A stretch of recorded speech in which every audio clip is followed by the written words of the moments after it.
Resource person സുധീവൻ സാറിനെ സ്നേഹത്തോടെ ബഹുമാനത്തോടെ ഞാൻ ഈ പരിപാടിയിലേക്ക് സ്വാഗതം ചെയ്യുന്നു. അതുപോലെ തന്നെ Kerala councillors and trainers trade യൂണിയന്റെ എല്ലാ ഭാരവാഹികളെയും KCTTU സഹയാത്രികയുടെ state coordinator Tahsin ma'am, convener Baby ma'am, treasurer Sudhi Kishore ma'am, secretary in charge Safura ma'am തുടങ്ങിയവരെയും KCTTU മലപ്പുറം ജില്ലാ പ്രസിഡന്റ് ഷുക്കൂർ സാറിനെയും സെക്രട്ടറി കബീർ സാറിനെയും ട്രഷറർ സക്കീർ സാറിനെയും മലപ്പുറം സഹയാത്രിക കോർഡിനേറ്റർ തുളസി മാമിനെയും കൺവീനർ ജാസ്മിൻ മാമിനെയും ട്രഷറർ നസീറ മാമിനെയും മറ്റെല്ലാ ഭാരവാഹികളെയും അതുപോലെ തന്നെ ഈ പ്രോഗ്രാമിലേക്ക് എത്തിച്ചേർന്നിട്ടുള്ള എല്ലാ മെമ്പേഴ്സിനെയും ഞാൻ സ്വാഗതം ചെയ്യുന്നു, സ്നേഹത്തോടെ സ്വാഗതം ചെയ്യുന്നു. ഇനി തുളസി മാമിനെ പോകാം. മാം. താങ്ക് യു ഷഫീദ മാം. വളരെ നല്ല വാക്കുകളുടെ എല്ലാവരെയും സ്വാഗതം ചെയ്തതിൽ വളരെ സന്തോഷമുണ്ട്. ഇനി ഞാൻ നമ്മുടെ ഗസ്റ്റ് ഓഫ് ഓണറായി നമ്മുടെ ക്ഷണം സ്വീകരിച്ച് ഇവിടെ എത്തിയിട്ടുള്ള സെക്രട്ടേറിയറ്റ് ഇൻ ചാർജ് സഫൂറ മാമിനെ 2 വാക്ക് സംസാരിക്കുന്നതിനായി കൃത്യമായി സ്വാഗതം ചെയ്യുന്നു. സഫൂറ മാം എത്തിയിട്ടുണ്ടോ?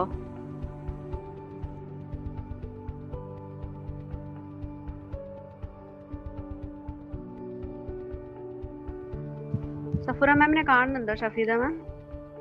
ഇല്ലല്ലോ, കാണുന്നില്ലല്ലോ.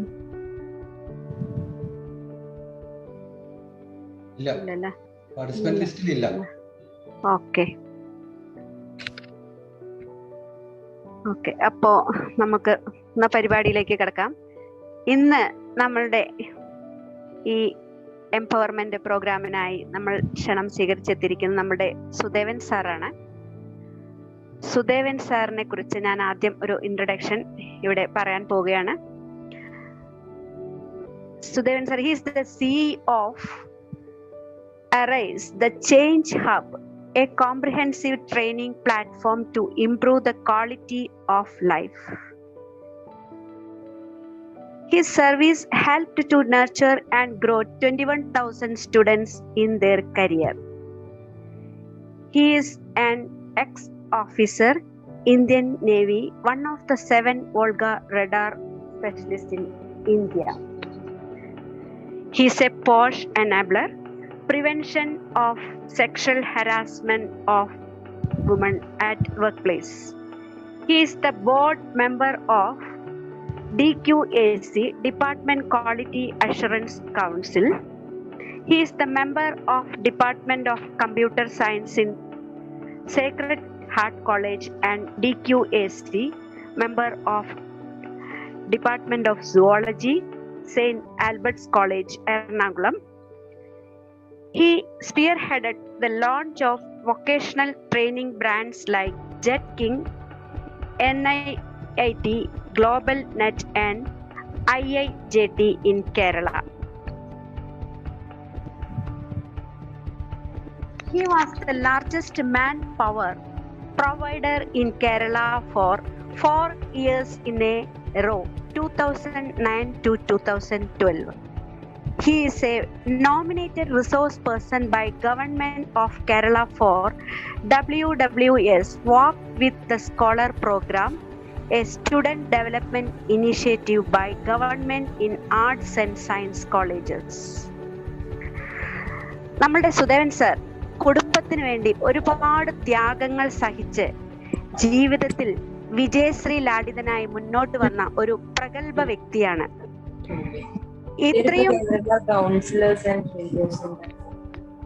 ഇത്രയും പ്രഗത്ഭനായ സർ വളരെ ലാളിത്യത്തോടും സഹാനുഭൂതിയോടും പ്ലീസ് അതേഴ്സ് മ്യൂട്ട് പ്ലീസ്. തുടച്ചിട്ടില്ല, തോർത്തുണ്ട്. തുളസി മാം, ഞാൻ എല്ലാവരും മ്യൂട്ട് ചെയ്യാം, മാം എന്നിട്ട് അൺമ്യൂട്ട് ചെയ്താൽ മതി. Okay sir. സാർ കുടുംബത്തിന് വേണ്ടി ഒരുപാട് ത്യാഗങ്ങൾ സഹിച്ച് ജീവിതത്തിൽ വിജയശ്രീ ലാളിതനായി മുന്നോട്ട് വന്ന ഒരു പ്രഗത്ഭനായ വ്യക്തിയാണ്. ഇത്രയും പ്രഗത്ഭനായ സർ വളരെ ലാളിത്യത്തോടും സഹാനുഭൂതിയോടും കൂടിയാണ് പെരുമാറുന്നത്. നിറകുടം തുളുമ്പില്ല എന്ന ചൊല്ലിന് ഒരു വളരെ നല്ല ഉദാഹരണമാണ് നമ്മുടെ സുദേവൻ സാർ. ഇങ്ങനെ ഒരു പ്രോഗ്രാമിലേക്ക് ക്ഷണിച്ചപ്പോൾ സാർ തന്നെയാണ് എന്നോട് പറഞ്ഞത്, മാർച്ച് 8 വിമൻസ് ഡേ ആണല്ലോ വരുന്നത്, അപ്പോൾ നമുക്ക് ഒരു വിമൺ എംപവർമെന്റ് പ്രോഗ്രാം, ഒരു ടോക്ക് തന്നെ സംഘടിപ്പിക്കാമെന്ന്. ഇത്രയും തിരക്കുകൾക്കിടയിലും നമ്മളുടെ ഈ എളിയ ക്ഷണം സ്വീകരിച്ച് ഇവിടെ സന്നിഹിതനായിരിക്കുന്ന സാറിനെ നമുക്ക് ഈ പരിപാടിയിലേക്ക് ഹൃദ്യമായി സ്വാഗതം ചെയ്യാം. Over to Sudevan sir. Thank you, ma'am. Thank you very much. Thank you, Shafida ma'am, Tulsi ma'am. Thank you very much for this wonderful introduction about me.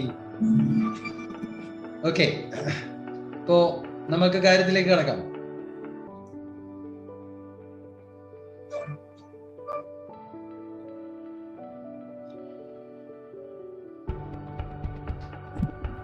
Women's day ആണല്ലേ ഇപ്പോ ഷഫീദ മാം, ഞാൻ ഓഡിബിൾ ആണല്ലോ? Okay fine. ഓക്കെ, ഇപ്പൊ ഷഫീദ മാം പറഞ്ഞ പോലെ നമ്മള് വളരെ അധികം എന്താ പറയാ പവർഫുൾ ആയിട്ടുള്ള ലേഡീസിനെ ഒക്കെ കണ്ട്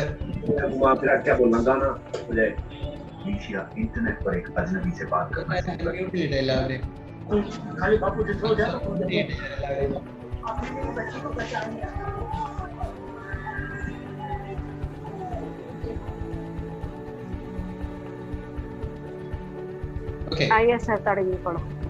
സോ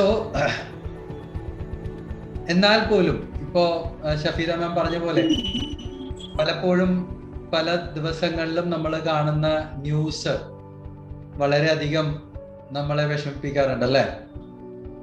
സീരീസ് ഓഫ് ഇഷ്യൂസ് ആണ്. നമ്മൾ പോസ്കോ ഇൻട്രൊഡ്യൂസ് ചെയ്തു, പോഷ് ഇൻട്രൊഡ്യൂസ് ചെയ്തു, ഇതൊന്നും കാര്യമില്ല എന്നുള്ളൊരു അവസ്ഥയിലാണ്.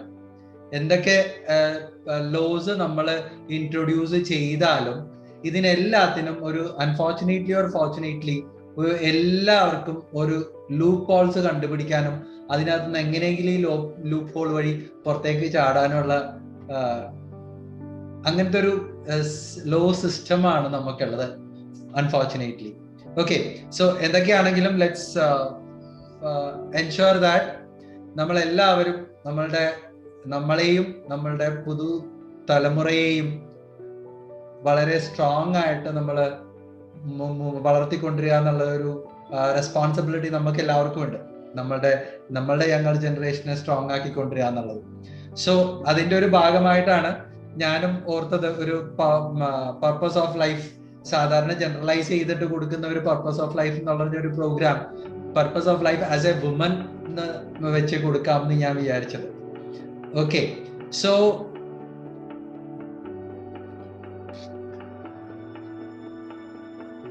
welcome all of you to this particular program on Women's Day. സഹയാത്രികയും KCTTUവും ചേർന്ന് നടത്തുന്ന ഈ പ്രോഗ്രാം എന്തായാലും എന്തെങ്കിലുമൊക്കെ ചേഞ്ചസ് എല്ലാ വർഷവും നമ്മളുടെ സ്ത്രീകളുടെ മനസ്സിലേക്കും അവരുടെ എന്താ പറഞ്ഞത് തിങ്കിങ് ആറ്റിറ്റ്യൂഡിലേക്കും വരുത്താൻ കഴിയട്ടെ എന്ന് ഞാൻ പ്രാർത്ഥിച്ചുകൊണ്ട് തുടങ്ങുകയാണ്. If you look at women are leaders everywhere you look, from the CEO who run the Fortune 500 company to the housewife who raises children and heads her household. Our country was built by strong women and we will continue to break down walls and defy stereotypes. ഇത് തുടങ്ങുമ്പോൾ തന്നെ ഞാൻ പറയാൻ ഉദ്ദേശിക്കുന്ന ഒരു കാര്യമുണ്ട്. ആരൊക്കെ നിങ്ങളെ വർക്കിംഗ് വുമൺ അല്ലാണ്ട് വീട് നോക്കി നടത്തുന്ന സ്ത്രീകൾ ഹൗസ് വൈഫ് എന്ന് പറയരുതെന്ന് എൻ്റെ ഒരു പേഴ്സണൽ ഒപ്പീനിയൻ ആണ് കേട്ടോ. കാരണം you are wife only for your husband, right? അല്ലെങ്കിൽ നിങ്ങളൊരു ഇൻഡിവിജ്വൽ ആണ്, റൈറ്റ്? പിന്നെ നിങ്ങളും നിങ്ങളുടെ ഭർത്താവും മക്കളുമായിട്ട് ജീവിക്കുന്ന ഒരു വീടിനെ ഹൗസ് എന്ന് പറയുന്നത് it is not house.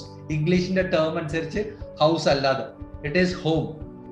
Because you as a woman of that house is the epic center of that love who radiates in this house which is converted in to or transformed in to a home.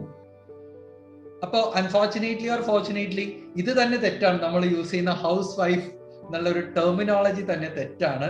അപ്പോൾ ഇനി തൊട്ട് എല്ലാ സ്ത്രീകളും, working അല്ലാത്ത എല്ലാ സ്ത്രീകളും, അമ്മമാരും ഭാര്യമാരും പറയേണ്ടത് I am a home maker എന്നാണ്.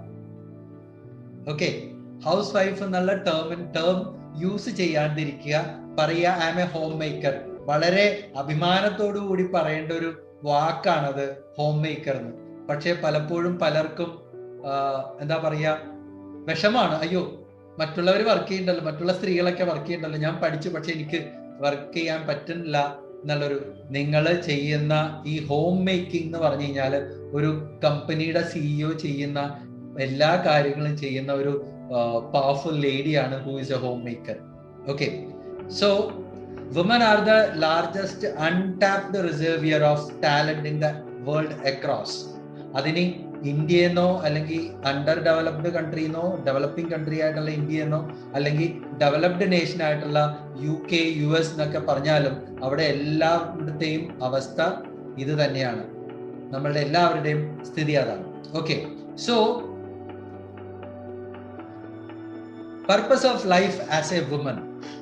ഇനി ഞാൻ കൊടുക്കുന്ന ഒരു 2-3 പിക്ചേഴ്സിലോട്ട് ശ്രദ്ധിക്കുക.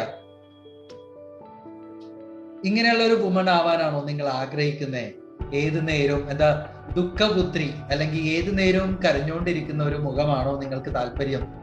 അതോ എപ്പോഴും അതായത് മീൻസ് നേരത്തെ കാണിച്ചത് ഒരു കരഞ്ഞുകൊണ്ടിരിക്കുന്ന ഒരു ക്യാരക്ടറാണ്, ഇപ്പൊ ഉള്ളത് ദുഃഖിച്ചിരിക്കുന്നത്, എപ്പോഴും ചിന്താവിഷ്ടയായ ശ്യാമളേനെ പോലെ എപ്പോഴും ചിന്തിച്ചുകൊണ്ടിരിക്കുന്നതാണോ? ഇതുപോലെ പ്ലസന്റ് ആയിട്ടിരിക്കുന്ന ഒരു ലേഡി ആയിട്ടായിരിക്കാനാണോ ആഗ്രഹം? അതോ ഇതുപോലെ വളരെ നോട്ടി ആയിട്ടും പ്ലസന്റ് ആയിട്ടും വളരെ എൻതൂസിയാസ്റ്റിക് ആയിട്ടിരിക്കാനാണോ നിങ്ങൾ ആഗ്രഹിക്കുന്നത്? Okay, so let's name this pictures as A, B, C and D. ഒന്ന് ചാറ്റ് ബോക്സിൽ ടൈപ്പ് ചെയ്യൂ. നിങ്ങൾ A കാറ്റഗറിയിൽ പെടുന്ന ഒരു സ്ത്രീയാണോ, B കാറ്റഗറിയിൽ പെടുന്നതാണോ, C ആണോ, D ആണോ എന്ന് ടൈപ്പ് ചെയ്യുക. I belong to IBA, IBB, IBB, IBC and IBD. And വേറൊരു ചാറ്റും കൂടി അതിൻ്റെ അകത്ത് ചെയ്യണം. I want to be A, B, C, D. Please.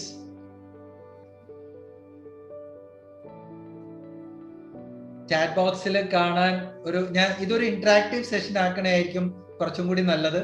ഇല്ലെങ്കിൽ നിങ്ങൾക്ക് ബോറടിക്കും ഞാൻ പറയുന്ന I want to be D. Okay, Shafeeda മാം, അപ്പോ what is your present situation? Raju Nair is a lady or a man? ലേഡിയാണ്. Don't doubt about that. അല്ല, രാജു എന്നുള്ള പേര് കേട്ടോണ്ട് ചോദിച്ചാണ് madam. Okay. Yeah, that's a unique name. Okay. Definitely. Okay, so preferably ഇപ്പോ നമ്മള് നോക്കുകയാണെങ്കിൽ എല്ലാവരോടും ചോദിക്കുമ്പോൾ എല്ലാവരും പറയും I want to be in D. I want to be a D kind of a woman who is going to radiate positivity and happiness across people. നമ്മുടെ എൻവയോൺമെന്റിലും നമ്മുടെ circumstances നമ്മളായിട്ട് അസോസിയേറ്റഡ് ആയിട്ടുള്ള എല്ലാവർക്കും ഒരു പോസിറ്റീവ് എനർജി അല്ലെങ്കിൽ ഹാപ്പിനെസ് റേഡിയേറ്റ് ചെയ്യാൻ നമ്മൾക്ക് പറ്റുന്ന ഒരു ബിഹേവിയർ നമുക്ക് ഉണ്ടാവണം എന്ന് ആഗ്രഹിക്കുന്നവരാണ് എല്ലാവരും. ബട്ട് ഫോർച്ചുനേറ്റ്ലി ഓർ അൺഫോർച്ചുനേറ്റ്ലി എന്താ സംഭവിക്കണേ, പലപ്പോഴും നമ്മൾ അതിനെ കുറിച്ചിട്ട് മറന്നു പോവാറുണ്ട്. So let's see from life sucks to feeling lucky. അതായത് പലപ്പോഴും എല്ലാവർക്കും ഉള്ളൊരു അവസ്ഥ എന്ന് വെച്ച് കഴിഞ്ഞാൽ എനിക്ക് ആ പ്രശ്നമുണ്ട്, ഈ പ്രശ്നം, കുറെ 100 കൂട്ടം പ്രശ്നങ്ങളുണ്ട്. ഈ പ്രശ്നങ്ങളുടെ ഇടയിലാണ് നമ്മളുടെ എല്ലാവരുടെയും ജീവിതം, ഒരാൾക്ക് മാത്രമുള്ളതല്ല. എന്നാൽ പോലും പലപ്പോഴും പലരും നമ്മൾക്ക് കിട്ടിയിരിക്കുന്ന ലൈഫിനെ അപ്രീഷിയേറ്റ് ചെയ്യാനും people use to feel lucky about our life. പക്ഷേ majority of the people says life sucks എന്ന് പറഞ്ഞാൽ ഞാൻ മടുത്തു, എന്തൊരു ലൈഫ് എന്നുള്ളൊരു ആറ്റിറ്റ്യൂഡാണ് പലർക്കും ഉള്ളത്. അതിന് ഉള്ളൊരു ഇതില് നമുക്ക് let's work out on this. Yes, I എന്ന് ചാറ്റ് ബോക്സിൽ ഒന്ന് ടൈപ്പ് ചെയ്യൂ. ലൈഫ് സക്സ് എന്ന് വിചാരിക്കുന്നവര്, അല്ലാത്തവര് ലിയ എന്ന് ടൈപ്പ് ചെയ്യുക. Those who are feeling lucky. Leah എന്ന് വെച്ച് കഴിഞ്ഞാല് ലൈഫ് ഇൻ അബൻഡൻസ് എന്നാണ്. ഓക്കെ, SI ടൈപ്പ് ചെയ്യണോ അതോ LIA ടൈപ്പ് ചെയ്യണോ? Okay, Shruti Kishore typed Leah. Okay, life in abundance. Very good. Thank you for responding. Namita ma'am, Leah. Good. Okay, നമ്മളുടെ ഇന്നത്തെ ഈ സെഷന്റെ ബേസിക് ഐഡിയ എന്ന് വെച്ച് കഴിഞ്ഞാൽ നമ്മൾ ഈ ലിയയിലോട്ട് എത്തിച്ചേരുക. Even if you are not feeling that my life is in abundance എന്ന് വിചാരിക്കുന്നില്ലെങ്കിൽ പോലും ആ ഒരു ലെവലിലോട്ട് എത്തുക എന്നുള്ളതാണ് നമ്മളുടെ ഇന്നത്തെ ഉദ്ദേശം. Okay, so let's talk about ourself. ആർക്കെങ്കിലും ഒന്ന് അൺമ്യൂട്ട് ചെയ്തിട്ട് എന്തെങ്കിലും ഒന്ന് വിമൻസ് ഡേനെ കുറിച്ചിട്ട് ഒരു വാക്ക് പറയാൻ പറ്റും? Anybody, or your personal as a woman, how proud you are, or are you proud of yourself, or you don't want to be a woman? What is it? ആരെങ്കിലും ഒന്ന് അൺമ്യൂട്ട് ചെയ്തിട്ടൊന്ന് സംസാരിക്കും. സാർ ഉദ്ദേശിച്ച നമ്മള് ഒരു കോട്സ് പറയാനൊന്നും അല്ലല്ലോ, നമ്മള് ഒരു സ്ത്രീ ആയിരിക്കുന്നതിലുള്ള കാര്യം പറയാനല്ലോ. ശരിക്കും ഞാൻ അഭിമാനിക്കുന്നുണ്ട്. കാര്യം പുരുഷന്മാർക്ക് എന്തൊക്കെ പറഞ്ഞാലും പുരുഷന്മാർക്ക് അനുഭവിച്ചറിയാൻ പറ്റാത്ത പല കാര്യങ്ങളും ഞങ്ങൾ സ്ത്രീകൾക്ക് അനുഭവിച്ചറിയാൻ പറ്റാറുണ്ട്. അതാണ് ഏറ്റവും വലിയ ഭാഗ്യമായിട്ട് ഞാൻ കാണുന്നത്. ഇതില് ഞാൻ പലപ്പോഴും ഞാൻ കൗൺസിലിംഗ് ചെയ്യുന്ന ഒരാളും കൂടിയാണ്. ഓക്കെ, അപ്പൊ കൗൺസിലിംഗ് ചെയ്യുന്ന സമയത്ത് പലപ്പോഴും സ്ത്രീകൾ പറയാറുണ്ട്, എന്താണ്, ഞങ്ങള് സൈഡ് ലൈൻഡ് ആണ്, അല്ലെങ്കിൽ മെൻ ആർ മോർ പവർഫുൾ. അങ്ങനെ പറയുമ്പോൾ ഞാൻ എപ്പോഴും പറയാറ്, ആണുങ്ങൾക്ക് ചെയ്യാൻ പറ്റുന്ന എല്ലാ കാര്യങ്ങളും ഞങ്ങൾക്ക് ചെയ്യാൻ പറ്റില്ല എന്നൊക്കെ പറയുമ്പോൾ ഞാൻ എപ്പോഴും പറയാറുണ്ട്, ഇപ്പോ നോക്കിയേ, സ്ത്രീകള് ആസ്ട്രോനോട്ട്സ് ഉണ്ട്, നമ്മുടെ സ്പേസ് സ്റ്റേഷനിൽ പോയിട്ടുണ്ട്, പിന്നെ എന്താ പറയാ, ഫൈറ്റർ പൈലറ്റ്, എയർഫോഴ്സിന്റെ ഫൈറ്റർ പൈലറ്റ് ആയിട്ടുണ്ട്. ഓക്കെ, എത്രയെത്ര വലിയ വലിയ കമ്പനികളിലെ ഫോർച്യൂൺ 500 കമ്പനീസിലെ CEOs ഉണ്ട്, റൈറ്റ്? അപ്പോ ഇന്നിപ്പോ നമ്മൾ നോക്കിക്കഴിഞ്ഞാൽ ആണുങ്ങൾക്ക് ചെയ്യാവുന്ന മസിൽ പവർ കുറച്ച് കുറവുണ്ടെന്നേ ഉള്ളൂ പെണ്ണുങ്ങൾക്ക്. ബാക്കി ഏത് ജോലിയും ആണുങ്ങൾക്ക് ചെയ്യാൻ പറ്റുന്ന എല്ലാ ജോലിയും ചെയ്യുന്നുണ്ട് പെണ്ണുങ്ങൾ. അങ്ങനെ വരുമ്പോ നോക്കിക്കഴിഞ്ഞാൽ ശരിക്കും പറഞ്ഞു കഴിഞ്ഞാല് ആണുങ്ങൾക്കാണ് പെണ്ണുങ്ങൾ ചെയ്യാൻ പറ്റുന്ന എല്ലാ കാര്യങ്ങളും ചെയ്യാൻ പറ്റാത്ത ഒന്ന്. become a mother. That is not possible, right? Definitely there is a contribution from male as well, but still 9 months of carrying a baby ഒരു മാനുഫാക്ചറിങ് യൂണിറ്റ് ആണ് ആക്ച്വലി പറഞ്ഞു കഴിഞ്ഞാൽ, അല്ലെ? ഒരു ഇത്രയും സോഫ്റ്റ് നമ്മളൊരു അതിനൊരു ഒരു പ്രൊഡക്ഷൻ യൂണിറ്റിന്റെ ഒരു പെർസ്പെക്റ്റീവില് നമ്മൾ എടുത്തു കഴിഞ്ഞാൽ നമ്മൾക്ക് പല വണ്ടികളും പല മെക്കാനിക്കൽ യൂണിറ്റ്സും ഇലക്ട്രോണിക്സ് യൂണിറ്റ്, ഞാനൊരു ഇലക്ട്രോണിക്സ് എഞ്ചിനീയർ ആണ്, നമ്മൾക്ക് പലതും കൺസ്ട്രക്ട് ചെയ്തെടുക്കാൻ പറ്റും. അതുപോലെ അതിനേലൊക്കെ ഇപ്പൊ കമ്പ്യൂട്ടർ ഉണ്ടാക്കിയെടുക്കുന്നുണ്ട്. പക്ഷെ നമ്മളൊന്ന് ശരിക്കും ആലോചിച്ച് കഴിഞ്ഞാല് നമ്മള് മനുഷ്യരുടെ അത്രയും സോഫിസ്റ്റിക്കേറ്റഡ് ആയിട്ടുള്ള, അത്രയും കോംപ്ലക്സ് ആയിട്ടുള്ള ഒരു ടെക്നോളജിയും ഒരു മിഷനറിയും വരെ ഇല്ല ഈ ലോകത്ത്, അല്ലെ? Do you believe in that? Yes or no please?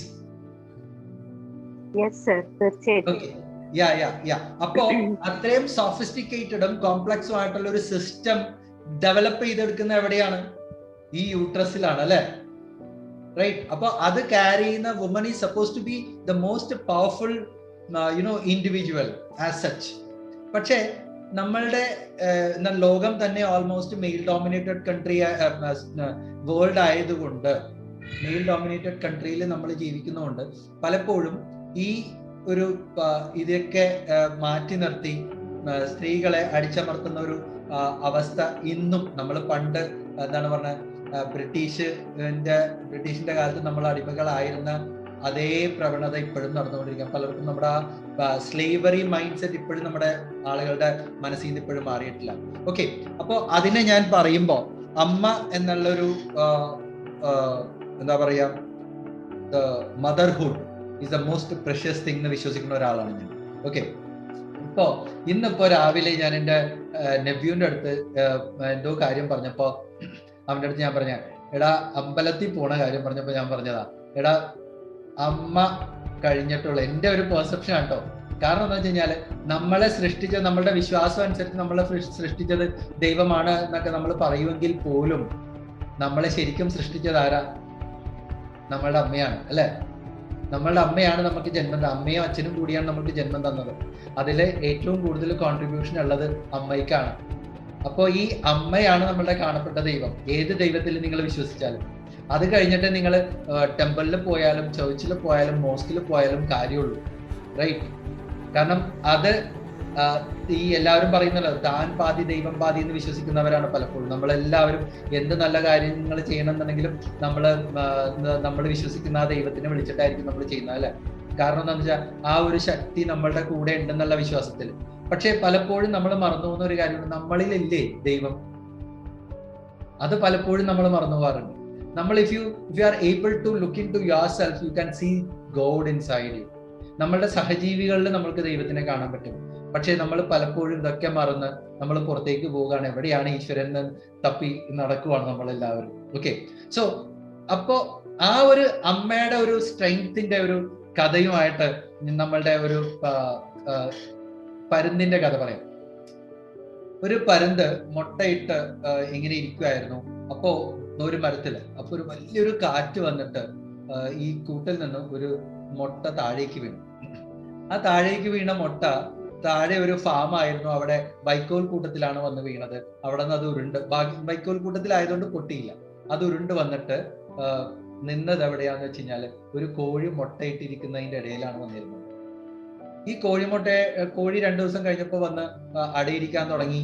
ആ കോഴിമുട്ടയുടെ കൂടെ തന്നെ ഈ പരുന്തിന്റെ മുട്ടയും ഉണ്ടായിരുന്നു, അടയിരുന്നു. കുഞ്ഞുങ്ങളെല്ലാം വിരിഞ്ഞു. കോഴിക്കുഞ്ഞുങ്ങളുടെ ഒപ്പം ഒരു പരുന്തിന്റെ കുഞ്ഞും ഉണ്ടായിരുന്നു. അങ്ങനെ കോഴിക്കുഞ്ഞിന്റെ ഒപ്പം തന്നെ പരുന്തിന്റെ കുഞ്ഞും താൻ കോഴിക്കുഞ്ഞാണെന്നുള്ള വിശ്വാസത്തോടു കൂടി ചിക്കിച്ചകഞ്ഞ് ചവറൊക്കെ ചിക്കിച്ചകഞ്ഞ് മണ്ണും ചിക്കിച്ചകഞ്ഞ് അവിടെ നിന്ന് ഈ ഭക്ഷണം കഴിച്ച് നടക്കുമായിരുന്നു. അപ്പോഴാണ് ഈ അമ്മ പരുന്ത് മോളിൽ കൂടി പറന്നു പോകുമ്പോൾ ഒരു ദിവസം നോക്കിയപ്പോ താഴേക്ക് നോക്കിയപ്പോ പരുന്തിന്റെ കണ്ണിന്റെ കാഴ്ചശക്തി അറിയാമല്ലോ നിങ്ങൾക്ക് എല്ലാവർക്കും. അപ്പൊ പരുന്തിന് തോന്നി, അയ്യോ ഇത് കോഴിക്കുഞ്ഞുങ്ങളുടെ കൂട്ടത്തിൽ എന്റെ കുഞ്ഞല്ലേ, ഇത് പരുന്തിന്റെ കുഞ്ഞാണല്ലോ അത്, that means it is my baby, right? അപ്പോ പരുന്ത് എന്ത് ചെയ്തു? പരുന്ത് വേഗം താഴേക്ക് വന്ന് കൺഫേം ചെയ്യാൻ വേണ്ടി താഴേക്ക് വന്ന് നോക്കിയപ്പോ അതിന് മനസ്സിലായി ഇത് തന്റെ കുഞ്ഞാണെന്ന്. വേഗം അടുത്ത് വന്നിട്ട് പറഞ്ഞു, നീ കോഴിക്കുഞ്ഞല്ല, നീ പരുന്തിന്റെ കുഞ്ഞാണ്, എന്റെ കുഞ്ഞാണ്. നീ ഇങ്ങനെ ഇവിടെ മണ്ണിലെ ചവറിലും ചിക്കിച്ചകഞ്ഞ് കഴിച്ചുകൊണ്ട് നടക്കേണ്ടവനല്ല, നീ ആകാശം കീഴടക്കി പറക്കേണ്ടവനാണെന്ന് പറയും. അപ്പൊ പരുന്ത് വിചാരിക്കുന്നു, വാട്ട് നോൺസെൻസ്, ഇതാരാണ് ഈ പറഞ്ഞത്? എന്താണോ ഈ പറഞ്ഞത്? എനിക്കറിയില്ലല്ലോ.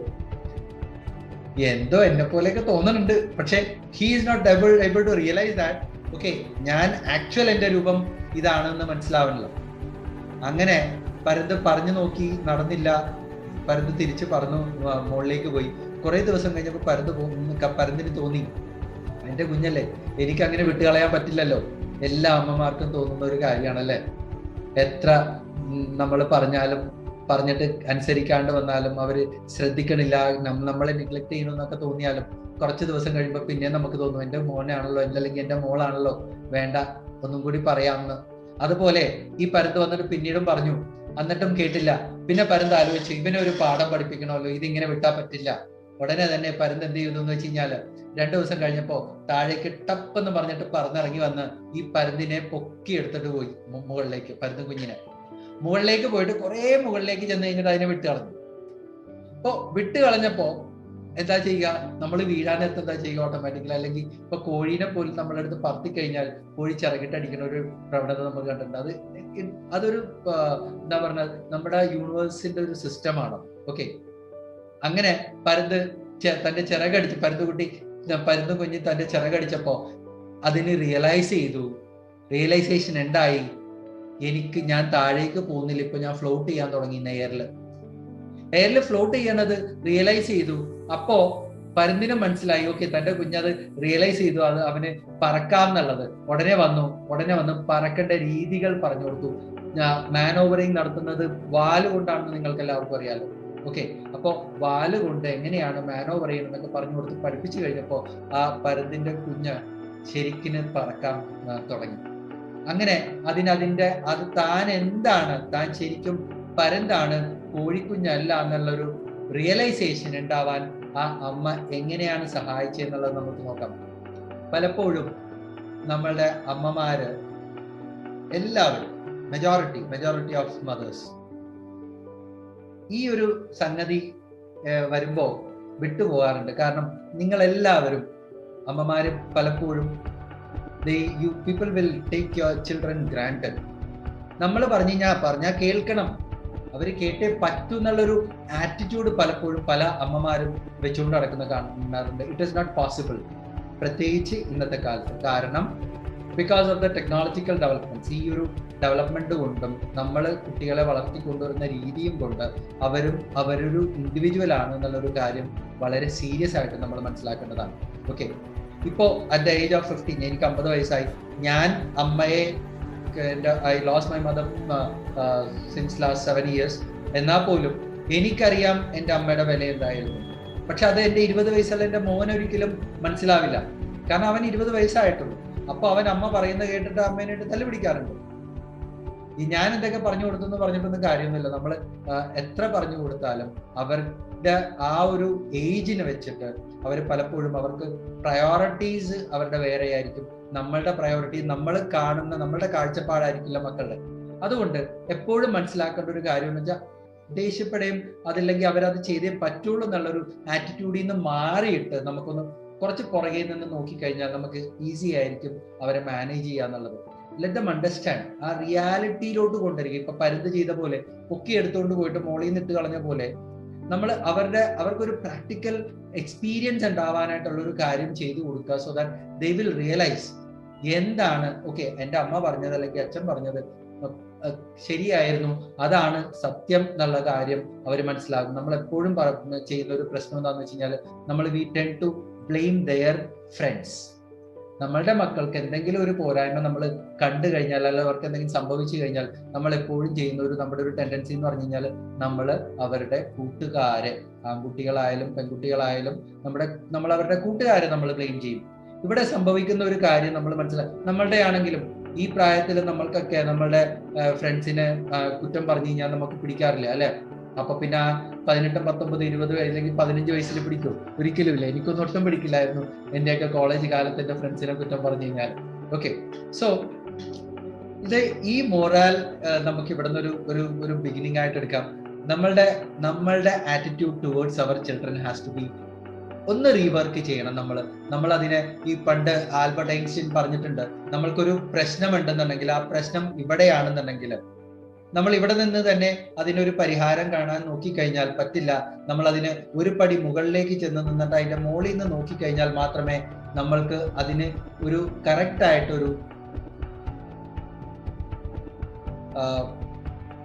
ആയിട്ട് അതിനൊരു സൊല്യൂഷൻ കിട്ടുള്ളൂ എന്ന് ആൽബർട്ട് ഐൻസ്റ്റീൻ പറഞ്ഞിട്ടുണ്ട്. അപ്പൊ നമുക്ക് ആ ഒരു കാര്യം സീരിയസ് ആയിട്ട് ആലോചിക്കാം.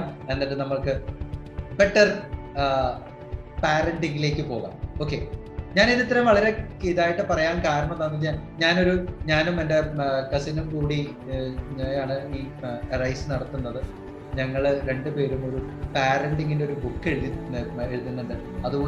അതുകൊണ്ട് കുറെ റിസർച്ച് നടത്തുന്നുണ്ട് ഇതിനകത്ത്. അതുകൊണ്ടാണ് ഇത് പറഞ്ഞത്. Okay, so what is the purpose of life? എപ്പോഴെങ്കിലും നിങ്ങൾ ആലോചിച്ചിട്ടുണ്ടോ ഇതിനെ കുറിച്ചിട്ട്? Did you ever ask yourself this question? എന്റെ ലൈഫിന്റെ പർപ്പസ് എന്താണെന്ന്? ഞാൻ എന്തിനാണ് ജീവിക്കണേ? രാവിലെ എണീക്കുന്നത് എന്തിനാണ്? അപ്പോ രാവിലെ നമ്മൾ എണീറ്റ് കഴിഞ്ഞാൽ രാവിലെ കട്ടിൽ നിന്ന് അലാറാം അടിക്കുമ്പോഴാണെങ്കിലും അല്ലാതെ ആണെങ്കിലും കണ്ണു തുറന്ന് നോക്കിയാൽ ഉടനെ നമ്മൾ എണീക്കാൻ ശ്രമിക്കുമ്പോൾ എണീക്കാൻ പറ്റുകയും എണീറ്റ് നിൽക്കാനും നടക്കാനും കേൾക്കാനും സംസാരിക്കാനും കാണാനും ഒക്കെ നമ്മുടെ കൈയും കാലും ഒക്കെ അനങ്ങുന്നുണ്ടെങ്കിൽ നമ്മൾ ആദ്യം ചെയ്യേണ്ട ഒരു കാര്യമുണ്ട്, താങ്ക് ഗോഡ് എന്ന് പറയുക. ഗ്രാറ്റിറ്റ്യൂഡ്, ഒരു ആറ്റിറ്റ്യൂഡ് ഓഫ് ഗ്രാറ്റിറ്റ്യൂഡ് നമ്മൾ ഡെവലപ്പ് ചെയ്യണം. ഇതിന്റെ റീസൺ ഞാൻ പറഞ്ഞുതരാം. കാരണം നമ്മൾ രാവിലെ എണീക്കുമ്പോൾ നമ്മളെ പോലെ ആ ഒരു സൗഭാഗ്യം കിട്ടാത്ത ലക്ഷക്കണക്കിന് ആളുകൾ ഈ ലോകത്തുണ്ട്. എണീക്കാൻ പറ്റാണ്ട് മരിച്ച അവസ്ഥയിൽ കിടക്കുന്നവർ, പിന്നെ ഈ മരിച്ചിട്ടില്ലെങ്കിലും എണീറ്റ് നടക്കാൻ കെൽപ്പില്ലാണ്ടായിപ്പോയ കുറെ ആൾക്കാരുണ്ടാവും. അങ്ങനെ വരുമ്പോൾ നമ്മൾക്ക് ഇന്നത്തെ ഈ ഒരു ദിവസം നമ്മൾക്ക് രാവിലെ തന്നെ ഗിഫ്റ്റായിട്ട് കിട്ടിയതാണെന്ന് നമ്മൾ അതിനെ വിശ്വസിക്കുകയാണെന്നുണ്ടെങ്കിൽ ഇന്നലെ നമ്മൾ ജീവിച്ചതിനേലും നല്ല രീതിയിൽ ഇന്ന് ജീവിക്കാനായിട്ടുള്ള ഒരു ആറ്റിറ്റ്യൂഡ് നമ്മൾ ഡെവലപ്പ് ചെയ്തെടുക്കുകയാണ് വേണ്ടത്. How can I make my today more better than my previous day എന്ന് നമ്മളൊരു ചിന്തിക്കുകയും അതിനുവേണ്ടി നമ്മൾ പ്രയത്നിക്കുകയും ചെയ്യുകയാണെങ്കിൽ your life is going to be wonderful, right? So അതാണ് നമ്മൾ പറയുന്നത്. നമ്മളാണ് തീരുമാനിക്കേണ്ടത് whether you want to keep your life in heaven or in hell എന്നുള്ളത് നമ്മൾ തന്നെയാണ് തീരുമാനിക്കണം. ഹാപ്പിനെസ് ഈസ് എ ചോയ്സ് എന്ന് പറയാൻ കാരണം അതാണ്. ലൈഫ്സ് പർപ്പസ്, ലൈഫിന്റെ പർപ്പസ് എന്താണെന്ന് നമ്മൾ കണ്ടുപിടിക്കണം ആദ്യം. ലൈഫിന്റെ പർപ്പസ് എന്താണെന്ന് കണ്ടുപിടിച്ചാൽ മാത്രമേ നമ്മൾക്ക് എന്തിനാണിത്. ഇപ്പൊ നമ്മൾ കാണാറുണ്ട് പലപ്പോഴും കുട്ടികൾ 10ാം ക്ലാസ്സിൽ പരീക്ഷ അമ്മമാര് പുറകെ നടന്ന് പറഞ്ഞാൽ മാത്രമേ അവർ പഠിക്കുകയുള്ളൂ. എന്തുകൊണ്ടാണെന്ന് വെച്ച് കഴിഞ്ഞാൽ ഞാൻ പഠിക്കുന്നത് എൻ്റെ അമ്മയ്ക്ക് വേണ്ടിയാണ് അല്ലെങ്കിൽ എൻ്റെ അച്ഛന് വേണ്ടിയാണ് എന്നുള്ള വിശ്വാസമാണ് തലയിലേക്ക് നേരത്തെ നമ്മൾ പരുന്തിന്റെ കാര്യം പറഞ്ഞ പോലെ. കാരണം അവർക്ക് ഓർമ്മ വെച്ചപ്പോ തൊട്ട് നമ്മളാണ് അവർക്ക് വേണ്ടി ഇരുന്ന് പഠിക്കുന്നത്, നമ്മൾ കൂടെ ഇരുത്തി പഠിക്കുകയാണ്. അപ്പോ I am going mother my mom has grown up, അമ്മ വളർന്നു വലുതായ അമ്മയാണ്, അതുകൊണ്ട് സ്കൂളിൽ പോകാൻ പറ്റില്ല, അതുകൊണ്ട് എന്നെ വിടുന്നു എന്നിട്ട് പഠിപ്പിക്കുന്നു. ഇതായിരിക്കും കുട്ടിയുടെ മനസ്സിൽ കയറി പറ്റുന്നത്. പക്ഷേ നമ്മൾ പറഞ്ഞ് മനസ്സിലാക്കി കൊടുക്കേണ്ട. ഞാൻ പാരന്റ്സിന്റെ അടുത്ത് പറയാറുണ്ട്, ഞാൻ എൻ്റെ മോന്റെ കാര്യത്തിലും ഞാൻ അത് അപ്ലൈ ചെയ്തിട്ടുണ്ട് കേട്ടോ. I have executed that particular plan. 5ാം ക്ലാസ്സിന് ശേഷം പിന്നെ എൻ്റെ വൈഫ് പഠിപ്പിച്ചിട്ടില്ല അവനെ, റൈറ്റ്? അതുകൊണ്ട് എന്താണെന്ന് വെച്ച് കഴിഞ്ഞാൽ 10ാം ക്ലാസ്സിന്റെ ബോർഡ് എക്സാം എഴുതുമ്പോഴും 12ന്റെ ബോർഡ് എക്സാമും ഞങ്ങൾക്ക് ഒരു ടെൻഷൻ ഉണ്ടായിരുന്നിട്ടില്ല. എൻ്റെ വൈഫിന് ഉണ്ടായിരുന്നു കേട്ടോ ടെൻഷൻ, മാർക്ക് എത്ര കിട്ടും അത് ഇത് എന്നുള്ള. പക്ഷെ എനിക്കൊരു ടെൻഷൻ ഉണ്ടായിരുന്നിട്ടില്ല. അവനും വളരെ കൂളായിരുന്നു. അവനറിയാം ഞാൻ പഠിക്കണത് എനിക്ക് വേണ്ടിയാണ്. It was very clear for him. നമ്മളുടെ മക്കളെ പറഞ്ഞ് മനസ്സിലാക്കേണ്ട ഒരു കാര്യം അതാണ്. അവര് പഠിക്കുന്നത് അവർക്ക് വേണ്ടിയാണ്. നമ്മള് അവരെ പഠിപ്പിക്കുകയും പഠിക്കാൻ പറയുന്നതും അവരുടെ പുറകെ നടക്കാനും കാരണം അവര് നല്ല നിലയിൽ എത്തിക്കഴിഞ്ഞാൽ നമുക്ക് we can proudly say that എന്റെ മോനൊരു ഡോക്ടറാണ്, എഞ്ചിനീയർ ആണെന്നല്ലേ. ഇതൊരു റാറ്റ് റേസ് ആയി മാറിക്കൊണ്ടിരിക്കുകയാണ് നമ്മളുടെ എഡ്യൂക്കേഷൻ സിസ്റ്റം. ഓക്കെ, അപ്പോ അതിന്റെ കാരണം എന്താ വെച്ചാൽ നമ്മൾ പലപ്പോഴും നമ്മുടെ മക്കളെ പറഞ്ഞ് പഠിപ്പിക്കുന്നത് മറ്റുള്ളവരെ ജയിക്കാനാണ്. ഓക്കെ, എന്തിനാണ് നീ പഠിച്ച് മാർക്ക് മേടിക്കുന്നത്? മറ്റുള്ളവർ പുറകിൽ പോകണം. അങ്ങനെയല്ല പറഞ്ഞു കൊടുക്കേണ്ടത്. പഠിച്ച് നല്ല മാർക്ക് വാങ്ങിക്കഴിഞ്ഞാൽ, ഇന്ന് വരെ ഈ ലോകത്ത് ഒരാളും നല്ല മാർക്ക് വാങ്ങിയ എല്ലാവരും സക്സസ്ഫുൾ ആയിട്ടില്ല ഒരിടത്തും. നമ്മളുടെ മുന്നിൽ പലരുമുണ്ട് നല്ല മാർക്ക് മേടിച്ചിട്ട് ജീവിതത്തിൽ ഒരിടത്തും എത്താട്ട് പോയതും ബാക്ക് ബെഞ്ചേഴ്സ് അല്ലെങ്കിൽ സോ കോൾഡ് ഫെയിലിയേഴ്സ് ആയിട്ടുള്ളവര്, അക്കാഡമിക്കലി ഫെയിലിയർ ആയിട്ടുള്ളവര് പലപ്പോഴും വളരെ നല്ല നിലയിൽ വളരെ സക്സസ്ഫുൾ ആയിട്ട് എത്തിയ കാര്യവും നമ്മുടെ മുന്നിലുണ്ട്, അല്ലെ? എക്സാമ്പിൾസ് ആയിട്ട് നമ്മുടെ മുന്നിലുണ്ട്. എന്നാൽ പോലും നമ്മൾ നമ്മുടെ മക്കളെ പഠിപ്പിക്കുന്ന ഒരു കാര്യമാണ് കോമ്പറ്റീഷൻ.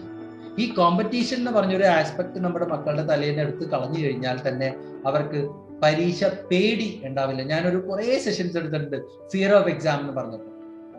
എക്സാം ഫിയർ എങ്ങനെ എലിമിനേറ്റ് ചെയ്യാൻ പറ്റും എന്നുള്ളതിനെ കുറിച്ച് ഒരു മണിക്കൂറോ 1.5 മണിക്കൂറോ സെഷൻ എടുത്തുകൊണ്ട് ഒരു കുട്ടിയുടെ പരീക്ഷ പേടി മാറില്ല. ആ പരീക്ഷ പേടി ഒരു ഗ്രാജുവൽ പ്രോസസ് ആണത്.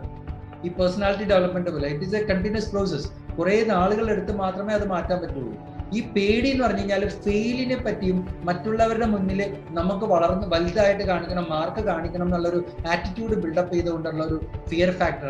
അത് ടെൻഷനും ആൻസൈറ്റിയും കൊണ്ട് ഉണ്ടാകുന്നതാണ്. ഓക്കെ, സോ ലൈഫിന്റെ പർപ്പസ്. ഞാൻ എന്തിന് 10ാം ക്ലാസ് എഴുതണം, ഞാൻ എന്തിന് 12 പഠിക്കണം, ഇതൊക്കെ കറക്റ്റ് 10ാം ക്ലാസ് നമ്മൾ പറഞ്ഞു കൊടുക്കുന്നുണ്ട്. 10ാം ക്ലാസ്സിൽ നല്ല മാർക്ക് മേടിച്ചു കഴിഞ്ഞാൽ നിനക്ക് നിന്റെ ഇഷ്ടത്തിനുള്ള സ്ട്രീം, 11ാം ക്ലാസ്സിൽ നിന്റെ ഇഷ്ടത്തിനുള്ള സ്കൂളിൽ നിനക്ക് അഡ്മിഷൻ കിട്ടും. സിംഗിൾ വിൻഡോ ആണ്, മെറിറ്റ് സിസ്റ്റത്തിലാണ്. അപ്പോൾ നല്ല മാർക്ക് ഉണ്ടെന്നുണ്ടെങ്കിൽ നമുക്ക് നല്ല സ്കൂളിൽ നല്ല നമ്മളുടെ ചോയ്സ് ഏതാണോ ആ ചോയ്സ് കിട്ടും. അതാണ് 10ാം ക്ലാസ് ബോർഡ് എക്സാം എഴുതുന്നതിന് മുമ്പ് കുട്ടികളെ പറഞ്ഞു കൊടുക്കേണ്ടത്. അത് 8ലും 9ലൊക്കെ തന്നെ പറഞ്ഞ് പഠിപ്പിക്കേണ്ടതാണ്. അല്ലാതെ നമ്മൾ 10ാം ക്ലാസ് ഓരോ എക്സാം മാത്രം മാർക്ക് മേടിക്കണം എന്നല്ല നമ്മൾ മക്കളെ പറഞ്ഞ് പഠിപ്പിക്കേണ്ടത്. അതിന്റെ ഏറ്റവും വലിയ റോൾ ഉള്ളത് അമ്മമാർക്കാണ്, റൈറ്റ്? സോ അതുപോലെ തന്നെ +2 എഴുതുമ്പോൾ കുട്ടികളുടെ അടുത്ത് പറഞ്ഞു കൊടുക്കേണ്ടത്, നീ +2ൽ നല്ല മാർക്ക് മേടിച്ചു കഴിഞ്ഞാൽ മറ്റുള്ളവരെ തോൽപ്പിക്കാൻ വേണ്ടിയല്ല, നീ +2ൽ നല്ല മാർക്ക് മേടിച്ചു കഴിഞ്ഞാൽ നിന്റെ ചോയ്സിൽ നിന്റെ ഏത് ഡിഗ്രി വേണോ ആ ഡിഗ്രി എടുക്കാം, അല്ലെങ്കിൽ ഏത് കോളേജാണോ വേണ്ട ആ കോളേജിലേക്ക് നിനക്ക് അഡ്മിഷൻ കിട്ടും. അതൊരു വലിയൊരു കാര്യമാണ്. നമ്മളിവിടെ എഞ്ചിനീയറിങ്ങും മെഡിസിനും ഒന്നും മാത്രമല്ല ലോകത്തുള്ളത്. പക്ഷെ ഇപ്പൊ കുറെയൊക്കെ മാറിയിട്ടോ, ഇപ്പൊ ആറ്റിറ്റ്യൂഡൊക്കെ കുറെ മാറിയിട്ടുണ്ട്. പക്ഷെ എന്നാലും കുറെ ആളുകൾക്കുണ്ട്. ഞാൻ കണ്ടിട്ടുണ്ട് ജെഇക്കും എന്താ നീറ്റിനും ഒരുമിച്ച് എൻട്രൻസ് കോച്ചിങ്ങിന് പോണ കുട്ടികളെ. കഷ്ടമാണ് സത്യം പറഞ്ഞു കഴിഞ്ഞാൽ. അപ്പോ പർപ്പസ് എന്താണെന്ന് നമ്മൾ കണ്ടുപിടിച്ച് കഴിഞ്ഞാൽ when the why is clear, the how becomes easy എന്നാ പറഞ്ഞത്. കാരണം എന്തിനാണ് ഞാൻ ഇത് ചെയ്യണേന്ന് കുട്ടി അറിഞ്ഞു കഴിഞ്ഞാൽ, അല്ലെങ്കിൽ നമ്മൾ അറിഞ്ഞു കഴിഞ്ഞാൽ, കുട്ടി മാത്രമല്ല നമ്മൾ അറിഞ്ഞു കഴിഞ്ഞാൽ നമ്മൾക്ക് അത് എങ്ങനെ ചെയ്യണം, എന്തിന് ചെയ്യണം എന്നുള്ളത് നമുക്ക് വളരെ ക്ലിയർ ആയിരിക്കും, എളുപ്പമാവും. ഞാൻ പഠിക്കുന്നത് എനിക്ക് വേണ്ടിയാണ്. ഞാൻ വീട്ടിലെ ജോലി ചെയ്യുന്നത് പലപ്പോഴും പല വർക്കിംഗ് വുമണും പറഞ്ഞു കേട്ടിട്ടുണ്ട്, മെക്കാനിക്കലാണ് ലൈഫ്. രാവിലെ എണീക്കുക, വീട്ടിലെ പണിയെടുക്കുക, അടുക്കളയിൽ ബ്രേക്ക്ഫാസ്റ്റ് ഉണ്ടാക്കുക, ലഞ്ച് ഉണ്ടാക്കുക, ഹസ്ബൻഡിന് പാക്ക് ചെയ്ത് കൊടുക്കുക, എനിക്ക് പാക്ക് ചെയ്യണം, മക്കൾക്ക് പാക്ക് ചെയ്ത് കൊടുക്കുക, ഓടുക ഓഫീസിലേക്ക്, തിരിച്ച് വൈകുന്നേരം വരിക, പിന്നെ പണിയെടുക്കുക, ഡിന്നർ ഉണ്ടാക്കുക, എന്നിട്ട് ഫുഡ് കഴിക്കുക, കിടന്നുറങ്ങുക. ആർക്ക് വേണ്ടിയാ പണിയെടുക്കുന്നത്? You ensure that your husband is also being a part of you and helping you, right? ഞാൻ പറയാലോ, എനിക്ക് കുക്കിംഗ് എന്ന് പറഞ്ഞൊരു സാധനം അറിയില്ല സത്യം പറഞ്ഞു കഴിഞ്ഞാൽ. എനിക്ക് കുക്കിങ്ങുമായിട്ട് അതുകൊണ്ട്, പക്ഷേ കുക്കിംഗ് അല്ലാണ്ടുള്ള എല്ലാ സഹായവും എന്നാൽ പറ്റുന്നതൊക്കെ, എനിക്ക് വേറെ പണിയൊന്നും ഇല്ലെന്നുണ്ടെങ്കിൽ ഇത് ഇന്നിപ്പോ ചെല്ലുമ്പോഴത്തേക്ക് 8 മണിയാവും, റൈറ്റ്? അപ്പൊ ഇപ്പോഴത്തേക്കും അവിടുത്തെ പണി, ഞാൻ വീട്ടിലുള്ള ദിവസം എനിക്ക് പറ്റുന്ന തേങ്ങ ചിലവി കൊടുക്കലോ, പാത്രങ്ങൾ കഴുകി കൊടുക്കുക, എന്തെങ്കിലുമൊക്കെ എനിക്ക് പറ്റാവുന്ന രീതിയിലൊക്കെ ഞാൻ ചെയ്തു കൊടുക്കാം. അപ്പോ എന്തെങ്കിലും ചെയ്തു കൊടുക്കുമ്പോൾ അപ്പൊ ഒരു സമാധാനമാണ് സത്യം പറഞ്ഞു കഴിഞ്ഞാൽ. So it is not that, എന്താ പറയുക, അത് it is not defined job ഒന്നുമല്ല, പെണ്ണുങ്ങൾ മാത്രമേ ചെയ്യാൻ പാടുള്ളൂ, അല്ലെങ്കിൽ ആണുങ്ങൾ ചെയ്യേണ്ട ആവശ്യമില്ല എന്നൊന്നും ഒരിടത്തും എഴുതി വെച്ചിട്ടില്ല. So it is N understanding. അതിന് നമ്മൾ എൻകറേജ് ചെയ്യണം. എന്താ പറയുക, അതിന്റെ ഒരു മോട്ടിവേഷൻ എന്ന് പറഞ്ഞൊരു വലിയൊരു ഇതാണ്. അത് മോട്ടിവേഷൻ അല്ല ശരിക്കും. മോട്ടിവേഷൻ എന്ന് പറഞ്ഞു കഴിഞ്ഞാൽ ഔട്ട്വേർഡിനായി പോകും. ഇൻവേർഡ് ഔട്ട് എന്ന് പറഞ്ഞ ഇൻസ്പിറേഷൻ ആണ്. That is something what is needed. So develop an attitude of gratitude. ഞാൻ നേരത്തെ പറഞ്ഞ പോലെ not only to the goal.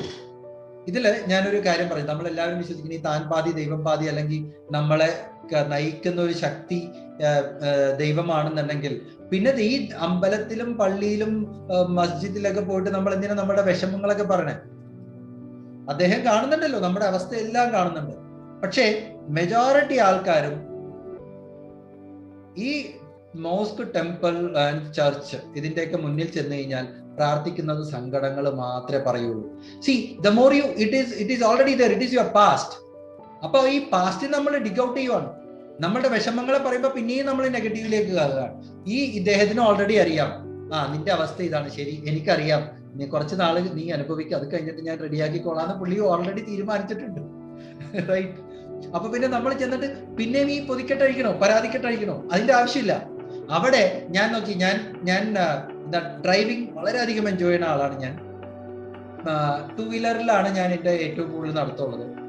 അപ്പൊ 2 വീലറിന് പോകുമ്പോഴത്തേക്ക് നമുക്ക് എല്ലാവർക്കും അറിയാലോ, 2 വീല്, ഈ വീലിന്റെ താഴെ ഒരു 4-5 ഇഞ്ചായിരിക്കും നമ്മളുടെ റോഡുമായിട്ടുള്ള കോണ്ടാക്ട്. ഈ കോണ്ടാക്ടും കൊണ്ട് പോകുമ്പോൾ ഞാൻ ഏത് പള്ളി കണ്ടാലും, മോസ്ക് കണ്ടാലും, ചർച്ച് കണ്ടാലും, അമ്പലം കണ്ടാലും, ഞാൻ വേറെ ഒന്നും ചെയ്യില്ല. ഞാൻ ഒന്നിങ്ങനെ നെഞ്ചത്ത് കൈവച്ചിട്ട് ബോസ് താങ്ക് യു, ഒരു സല്യൂട്ട് അടിക്കും, റൈറ്റ്? ഞാൻ നേവിയിലായിരുന്നു, അതുകൊണ്ട് ആ ഒരു സല്യൂട്ടിന്റെ ഒരു ഇതുള്ളതാണ്. അപ്പൊ ഞാൻ I use to say thank you. അതും ഗോഡ് എന്നൊന്നുമല്ല, ഞാൻ ബോസ് താങ്ക് യു എന്നാണ് പറഞ്ഞത്. സി, നമ്മൾ എന്തൊക്കെ വിശ്വസിച്ചാലും, എങ്ങനെയൊക്കെ വിശ്വസിച്ചാലും നമ്മളൊരു അംശമാണ് അതിന്റെ. അപ്പൊ പിന്നെ നമ്മളുടെ വിഷമങ്ങളൊന്നും നമ്മൾ പറയേണ്ട ആവശ്യമില്ലല്ലോ. he or she is already knowing it. Then what is the point?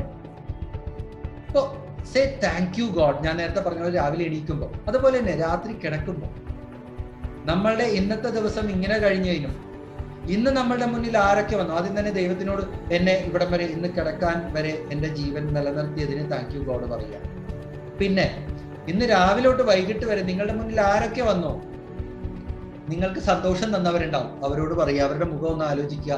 Say thank you for making my day wonderful. അത് പറയുക. ഇനിയാണ് അടുത്തതാണ് interesting. Those who have given U pain, നിങ്ങളെ വിഷമിച്ചിട്ടുള്ളവര്, നമുക്ക് അവരോട് ദേഷ്യമായിരിക്കും അല്ലെ, പക്ഷേ ഈ ഓരോ നിങ്ങളെ വിഷമിപ്പിക്കുന്നവരും നിങ്ങൾക്ക് തരുന്ന ഓരോ പാഠമുണ്ട്. It's a learning, it's an experience. അപ്പോ ആ വിഷമം തന്നവര് നിങ്ങളെ നാളെ ഈ വിഷമം ഉണ്ടാവുമ്പോ നിങ്ങൾ കൂളായിരിക്കും, ഓക്കെ കഴിഞ്ഞ ദിവസം തന്നെയാണ് ഉണ്ടായത്, ഇതിപ്പോ അങ്ങനെ പോട്ടെ. So you have become more stronger. So ഈ നമ്മളെ വിഷമിപ്പിക്കുന്നവർക്ക് ഒരു കോൺട്രിബ്യൂഷൻ ആണ് നമ്മളെ പവർഫുൾ ആക്കണേ, നമ്മളെ സ്ട്രോങ് ആക്കുന്നത്. So you have to say thank you to them as well. അതാണ് ആറ്റിറ്റ്യൂഡ് ഓഫ് ഗ്രാറ്റിറ്റ്യൂഡ് എന്ന് പറഞ്ഞാൽ. Say thank you to everybody, this universe, the plant, the animals, the birds, എല്ലാവരും, നമ്മുടെ മുന്നിൽ കാണുന്ന എല്ലാവരോടും നമ്മളൊരു say thank you to your mothers, thank you to your husband, thank you to your wife, thank you to your children, right? Children are giving you, making your life wonderful, beautiful, colorful. So say thank you to your children, right? Appo oru attitude of gratitude will make you positive. ആ positivity നമ്മളിൽ നിന്ന് നമ്മളുടെ മക്കളിലേക്ക്, നമ്മുടെ വീട്ടിലും radiate ചെയ്യുമ്പോൾ നമ്മുടെ എൻവയോൺമെന്റും അവരും ഒക്കെ ഹാപ്പി ആവും, റൈറ്റ്? അതൊരു വലിയൊരു കാര്യമാണ്. ആ ഹാപ്പിനെസ്സിൽ നിന്നാണ് പിന്നെ, അതാണ് ഞാൻ പറഞ്ഞ ചോയ്സ് ആണ്. അപ്പൊ പോസിറ്റിവിറ്റിയാണ് ഹാപ്പിനെസ് ഉണ്ടാക്കുന്നത്. നമ്മളുടെ പോസിറ്റിവിറ്റി നമ്മുടെ മറ്റുള്ള അടുത്തുള്ളവർക്കും ഒക്കെ കിട്ടുന്നതാണ് ഈ പോസിറ്റിവിറ്റി. ഓക്കെ, സോ ഈ ഒരു മുഖം നിങ്ങൾ കണ്ട് പരിചയമുണ്ടോ എനിക്കറിയില്ല. കണ്ട് പരിചയമുള്ളവർ ഉണ്ടെന്നുണ്ടെങ്കിൽ വളരെ നല്ല കാര്യം. This lady is Arunima Sinha. Arunima Sinha കേട്ടിട്ടുണ്ടോ? ഒന്ന് യെസ് ടൈപ്പ് ചെയ്യൂ. ആർക്കെങ്കിലും അരുണിമ സിൻഹയെ കുറിച്ച് അറിയോ? ഓക്കെ, നമ്മൾ അതിനു വേണ്ടി വെയിറ്റ് ചെയ്യാൻ പോയി കഴിഞ്ഞാൽ കുറെ സമയമാകും അല്ലേ? So she is world's first woman amputee to climb Mount Everest and other 6 highest peaks in the world. Arunima Sinha ഒരു വോളിബോൾ പ്ലെയർ ആയിരുന്നു, സ്റ്റേറ്റ് വോളിബോൾ പ്ലെയർ ആയിരുന്നു. അങ്ങനെ ഒരു നാഷണൽ ടീമിന്റെ സെലക്ഷന് വേണ്ടി, ഇന്ത്യൻ ടീമിന് വേണ്ടിയും കളിച്ചിട്ടുണ്ടെന്ന് എനിക്ക് തോന്നുന്നു.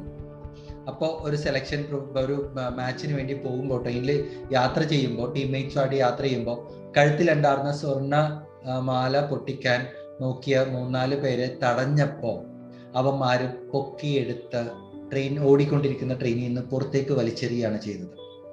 Okay, so what happened is, പോയി അപ്പുറത്ത് കൂടി ഒരു ട്രെയിൻ പോകുന്നുണ്ടായിരുന്നു. ആ ട്രെയിൻ അവിടെ ട്രാക്കിൽ വീണു. ആ ട്രെയിൻ എടുത്ത് കാല് കയറിപ്പോയി, കാല് മുറിച്ച് കളയേണ്ടി വന്നു. അതിൽ ഏറ്റവും സങ്കടകരമായ കാര്യം എന്ന് വെച്ച് കഴിഞ്ഞാൽ അരുണിമ സിൻഹ വീണ് കാല് മുറിഞ്ഞു പോയത് പുള്ളിക്കാരത്തി അപ്പോഴൊന്നും ബോധം പോയില്ല എന്നുള്ളതാണ്. She was able to see her cut legs. എന്നിട്ട് ബോധം പോകാണ്ട് കിടന്നിട്ട്, കാരണം അതൊരു സ്റ്റേഷനൊന്നും ആയിരുന്നില്ല, നടക്കുള്ള എവിടെയോ സ്ഥലമായിരുന്നു. അപ്പോ കുറെ കരഞ്ഞു, ആരും കേട്ടില്ല. ഇടയ്ക്കിടയ്ക്ക് ഒരു ട്രെയിൻ പോകുന്ന ശബ്ദം മാത്രമേ പുള്ളിക്കാരത്തേക്ക് കേൾക്കാൻ പറ്റുന്നുണ്ടായിരുന്നുള്ളൂ. ഓർമ്മ, ബോധം നശിച്ചു വരുമ്പോൾ ട്രെയിൻ പോകും, അപ്പോഴേക്കും പിന്നെയും വൈബ്രേഷനും സൗണ്ടും കാരണം പിന്നെയും ബോധം വീഴും. അങ്ങനെ അവസാനം പുള്ളിക്കാരത്തി പറയുന്നുണ്ട്, നമുക്കറിയാലോ റെയിൽവേ ട്രാക്കിലൊക്കെ എലി ഉണ്ടാവും. ഈ എലികൾ വന്നിട്ട് ആ മുറിഞ്ഞു പോയ കാലിന്റെ കഷ്ണം കടിച്ചു തിന്നുണ്ടായിരുന്നു. അത് പുള്ളിക്കാരത്തേക്ക് കാണാൻ പറ്റുന്നുണ്ടായിരുന്നു. ഇതിന്റെ ട്രെയിനിന്റെ ലൈറ്റ് വരുമ്പോ എന്നാ പറഞ്ഞ ഉറുമ്പരിക്കുന്ന അവസ്ഥയിലാണ് പുള്ളിക്കാരത്തിനെ ഹോസ്പിറ്റലിൽ എത്തിക്കുന്നത്. നമുക്കറിയാലോ ഈ കുറെ വർഷങ്ങൾക്ക് മുമ്പ് നമ്മളുടെ ഇപ്പോഴത്തെ സ്വച്ഛ് ഭാരത്തിന്റെ ഇതിനു മുമ്പ് റെയിൽവേ ട്രാക്കാണ് ടോയ്ലറ്റ് പലരുടെയും, പ്രത്യേകിച്ച് ഈ വില്ലേജസിൽ, നോർത്തിലൊക്കെ. അപ്പോൾ അങ്ങനെ വില്ലേജേഴ്സ് ഈ നമ്പർ 2 വേണ്ടി വന്നപ്പോൾ ആണ് ഈ പാവം അവിടെ കിടക്കണ കണ്ട, അങ്ങനെ പൊക്കിയെടുത്ത് ഹോസ്പിറ്റലിൽ കൊണ്ടുപോകാൻ ചെയ്തത്. ഓക്കെ, ഈ അവർക്ക് 23 വയസ്സുള്ളപ്പോഴായിട്ടാണ് കാല് മുറിഞ്ഞു പോകുന്നത്. അന്ന് അരുണിമ സിൻഹ വിചാരിച്ച ഒരു കാര്യമുണ്ട്, ഹോസ്പിറ്റലിൽ മരിക്കാണ്ട് ഹോസ്പിറ്റലിൽ വെച്ച് ബോധം വീണപ്പോൾ തീരുമാനിച്ചൊരു കാര്യമുണ്ട്, എനിക്കിനി കളിക്കാൻ പറ്റില്ല എന്തായാലും, പക്ഷേ കളിക്കാണ്ട് വേറെ എന്തെങ്കിലും ചെയ്യാനായിരിക്കും എന്നെ ഈശ്വരൻ മരിക്കാണ്ട് ജീവൻ തന്ന് നിലനിർത്തിയത്. അതുകൊണ്ട് ഞാൻ അങ്ങനെ വിജേന്ദ്രി പാൽ എന്ന് പറഞ്ഞിട്ട് നേപ്പാളി ഉണ്ട്, ഒരു മൗണ്ടനേറിയനാണ്. പുള്ളിക്കാരത്തിയുടെ അടുത്ത് പോവുകയും അവിടെ പുള്ളിക്കാരത്തിയുടെ അടുത്ത് ട്രെയിനിങ് എടുക്കുകയും മൗണ്ട് എവറസ്റ്റ് കീഴടക്കുകയും ചെയ്തത്. Okay, So she's a Padma Shri awardee, Arjuna awardee, right? വേറൊരു പവർഫുൾ ലേഡീനെ കാണിച്ചു തരാം.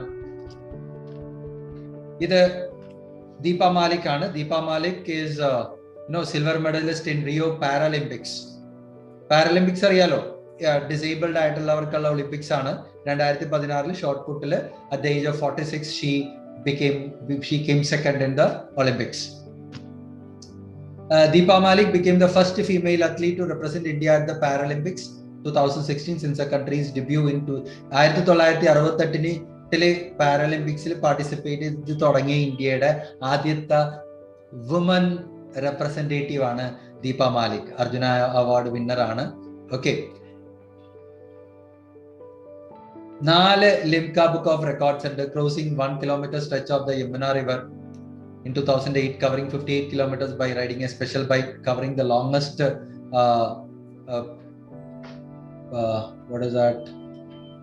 longest pan-India drive by a paraplegic woman in 2013, driving across 9 high-altitude passes in 9 days on Ladakh's highest motorable routes in 2011.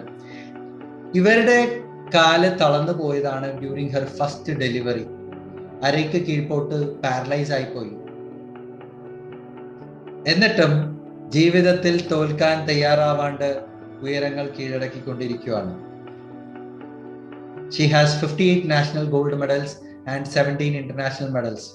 സ്വിമ്മിങ്ങിലും ജാവലിംഗിലും shot പുട്ടിലും 3ലും ഒരുമിച്ച് പ്രാഗൽഭ്യം തെളിയിച്ച ഒരു സ്ത്രീയാണവർ. Okay, so ഒരു കാര്യം വളരെ ഉറപ്പാണ്, നമ്മൾക്ക് ഒരിക്കലും നമ്മളുടെ സിറ്റുവേഷനോ നമ്മളുടെ സർക്കംസ്റ്റൻസസോ ചേഞ്ച് ചെയ്യാൻ പറ്റില്ല. പക്ഷേ നമ്മൾക്ക് എന്ത് ചെയ്യാം? നമ്മളുടെ റിയാലിറ്റി എന്താണോ ആ റിയാലിറ്റീനെ ആക്സെപ്റ്റ് ചെയ്യുകയും പോസിറ്റീവ് ആയിരിക്കുകയും ഒപ്റ്റിമിസ്റ്റിക് ആയിട്ട് നമ്മൾക്ക് മുന്നിലേക്ക് നമ്മൾ പോവുകയാണെങ്കിൽ നമ്മളെ ഒരു ശക്തിക്കും തടഞ്ഞു നിർത്താൻ കഴിയില്ല. ഓക്കെ, പക്ഷേ നമ്മൾ ആ മൈൻഡ് സെറ്റ് നമ്മൾ റെഡിയാക്കി എടുക്കണം. അങ്ങനെ അതുകൊണ്ട് ബി ദ ചേഞ്ച് എന്ന് പറയും. ബി ദ ചേഞ്ച് എന്ന് പറഞ്ഞു കഴിഞ്ഞാൽ progress is impossible without the change and those who cannot change the mind cannot change anything എന്നാ പറഞ്ഞത്. അതായത് മൈൻഡ് സെറ്റ് ആണ് എല്ലാത്തിനും കാരണം. ഇവിടെ ഇപ്പൊ കണ്ടില്ലേ, നമ്മൾ അരുണിമ സിൻഹയുടെ കാല് മുറിച്ച് കളയേണ്ടി വന്നു, ദീപ മാലിക്കിന്റെ അരയ്ക്ക് കീഴ്പോട്ട് തളർന്നു കിടക്കുവാണ്. പക്ഷെ അവരുടെ മൈൻഡ് സെറ്റ്, അവർ തീരുമാനങ്ങൾ എടുത്തതിൽ നിന്നും അവർക്ക് ഉയരങ്ങളിൽ എത്താൻ പറ്റിയിട്ടുണ്ട്. അങ്ങനെയാണ് എപ്പോഴും. ഞാനതിന് നിങ്ങളുടെ മുന്നിലുള്ള ഞാനൊരു എക്സാമ്പിൾ നിങ്ങളുടെ അടുത്ത് പറഞ്ഞുതരാം. എൻ്റെ ഫാമിലി ബാക്ക്ഗ്രൗണ്ട് മെഡിക്കലി ഭയങ്കര മോശമാണ്. ഓക്കെ, അപ്പോൾ എനിക്ക് ഭയങ്കര നിർബന്ധം. ഒന്ന് 15 വർഷത്തെ നേവൽ സർവീസ്, നേവിയിൽ ആയിരുന്നുകൊണ്ട് ഫിറ്റ്നസിനോട് കുറച്ച് കമ്പമുള്ള കൂട്ടത്തിലാണ്. രണ്ടാമത്തെ കാര്യം എന്ന് വെച്ചാൽ ഈ ഫാമിലി ബാക്ക്ഗ്രൗണ്ട് ഇങ്ങനെ ആയതുകൊണ്ട് അസുഖങ്ങൾ വരാണ്ട് നോക്കണമല്ലോ. അതിനു വേണ്ടി ഞാൻ എന്നും ഒരു 6 കിലോമീറ്റർ നടക്കാറുണ്ട്. അതിൽ നടക്കലെന്ന് വെച്ച് കഴിഞ്ഞാൽ നടക്കുമായിരുന്നു, നല്ല സ്പീഡിൽ നടക്കും. ഒരു 1 hour to 60 to 75 minutes ഞാൻ ഡെഡിക്കേറ്റ് ചെയ്തിട്ടുണ്ട്. ഒരു കാരണവശാലും ഇന്നത്തെ പോലെ ഇപ്പൊ കുറെ ആയിട്ട് ഇപ്പൊ ഇടക്കിടക്ക് ഇങ്ങനെ ട്രെയിനിങ് വരണം. പ്രിഫറബിളി എല്ലാം വൈകിട്ടായതുകൊണ്ട് മിസ് ചെയ്യാറുണ്ട്. പക്ഷെ അല്ലെന്നുണ്ടെങ്കിൽ എല്ലാ ദിവസവും ഇൻക്ലൂഡിങ് സൺഡേ ഞാൻ എല്ലാ ദിവസവും പോകും. ഒരു 2018 ഡിസംബർ 11 വരെ നടക്കുക മാത്രമേ ചെയ്യുള്ളായിരുന്നു. ഓടി തുടങ്ങും. ഒരു 1/2 കിലോമീറ്റർ ഒക്കെ ഓടി കഴിയുമ്പോഴത്തേക്ക് എനിക്ക് തോന്നുന്നു നെഞ്ചുവേന എടുക്കണ്ടോ, മസിൽ വേന എടുക്കണ്ടോ, വയറ് വേന എടുക്കണോ, ശ്വാസം കിട്ടണില്ലേ, ഇങ്ങനെ എന്തെങ്കിലുമൊക്കെ ആയിട്ട് പ്രോബ്ലംസ് വന്നിട്ട് ഞാൻ നിർത്തുമായിരുന്നു. മേ ബി ഒരു 1/2 കിലോമീറ്റർ ഓടും. എന്നിട്ട് അങ്ങനെ ഡിസംബർ 11, 2018 അന്ന് ഞാനിങ്ങനെ 3 കിലോമീറ്റർ സ്ട്രെച്ച് എത്തി തിരിച്ച് വീട്ടിലേക്ക് നടന്നുകൊണ്ടിരിക്കുമ്പോൾ എന്നെ ക്രോസ് ചെയ്തിട്ട് ഒരാൾ ഓടിപ്പോകുന്നു. ഫുൾ സ്വെറ്റ്, അയാളുടെ മേത്തുനിന്ന് ഇങ്ങനെ വേർപ്പിങ്ങനെ തെറിക്കുന്നുണ്ട്. അപ്പോ പുള്ളി എന്നെ ക്രോസ് ചെയ്ത് കഴിഞ്ഞപ്പോൾ തിരിഞ്ഞു നോക്കിയപ്പോൾ ഞങ്ങള് രണ്ടുപേരും റിയലൈസ് ചെയ്യുന്ന എന്റെ ഫ്രണ്ടാണത്. ജോർജ് എന്നാണ് എന്റെ ഫ്രണ്ടിന്റെ പേര്. അപ്പൊ ജോർജ് പറഞ്ഞു ഡാ, ഞാൻ ഹായ് ജോ. അപ്പൊ എടാ നീ, അപ്പൊ അവൻ പറഞ്ഞു എടാ നീ വാ ഓടുന്ന് പറഞ്ഞു. അങ്ങനെ ഞാനും അവന്റെ ഒപ്പം ഓടാൻ തുടങ്ങി. ഓടി ആസ് യൂഷ്വൽ ഞാനൊരു 1/2 കിലോമീറ്റർ ഒക്കെ ആയിട്ടുണ്ടാവും. അപ്പോഴേക്കും ഞാൻ പറഞ്ഞു എടാ നിർത്തുന്നു പറഞ്ഞ് ഞാൻ സ്റ്റോപ്പ് ചെയ്തു. അപ്പൊ എന്ത് പറ്റി?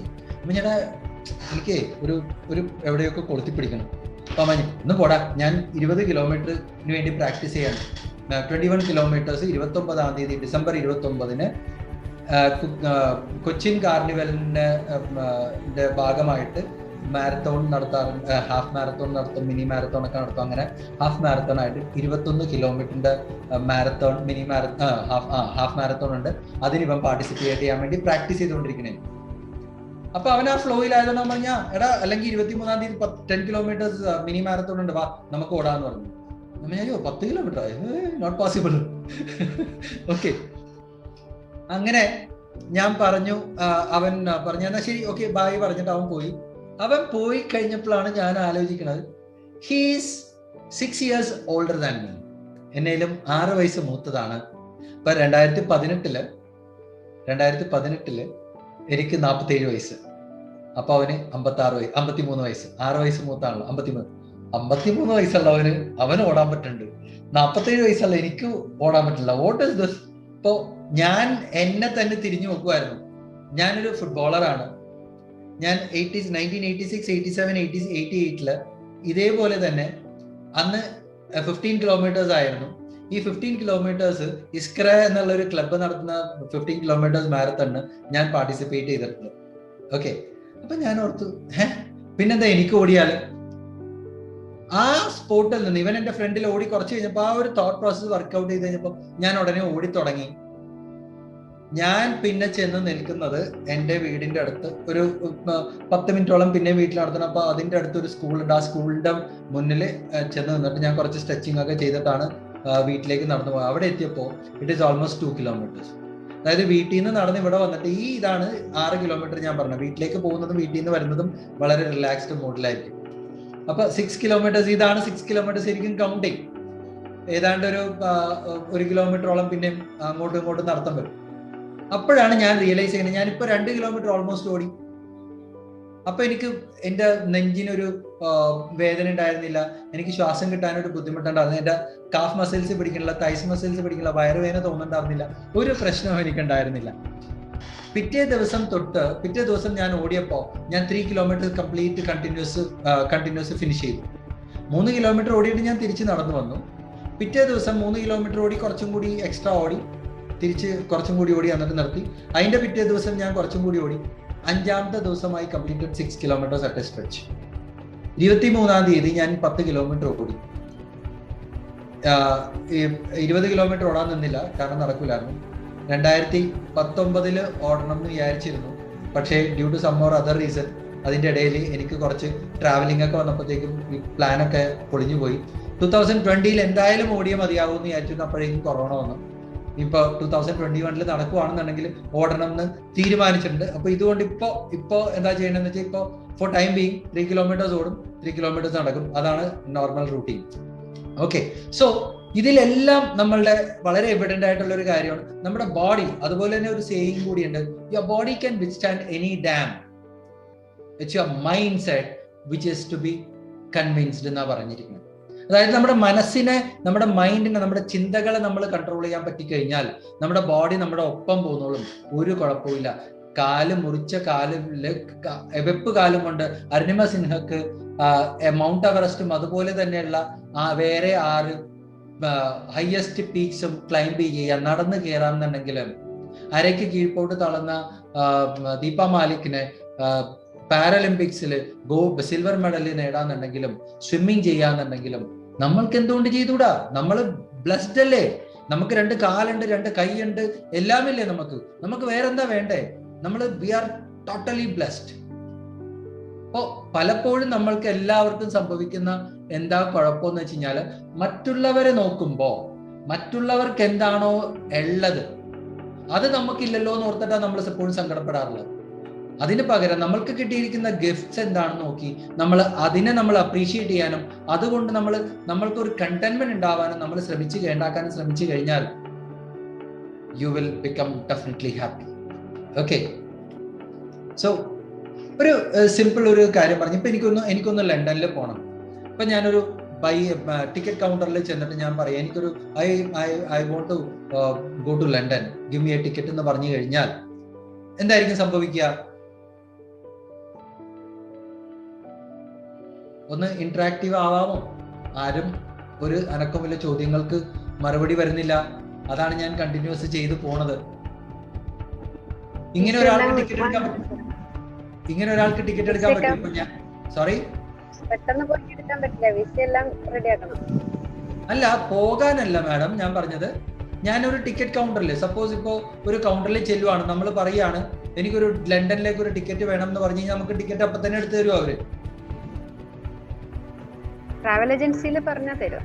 ആ, ടിക്കറ്റ് ലണ്ടനിലേക്ക് പോകാനാണെന്ന് മാത്രം പറഞ്ഞാൽ മതിയോ?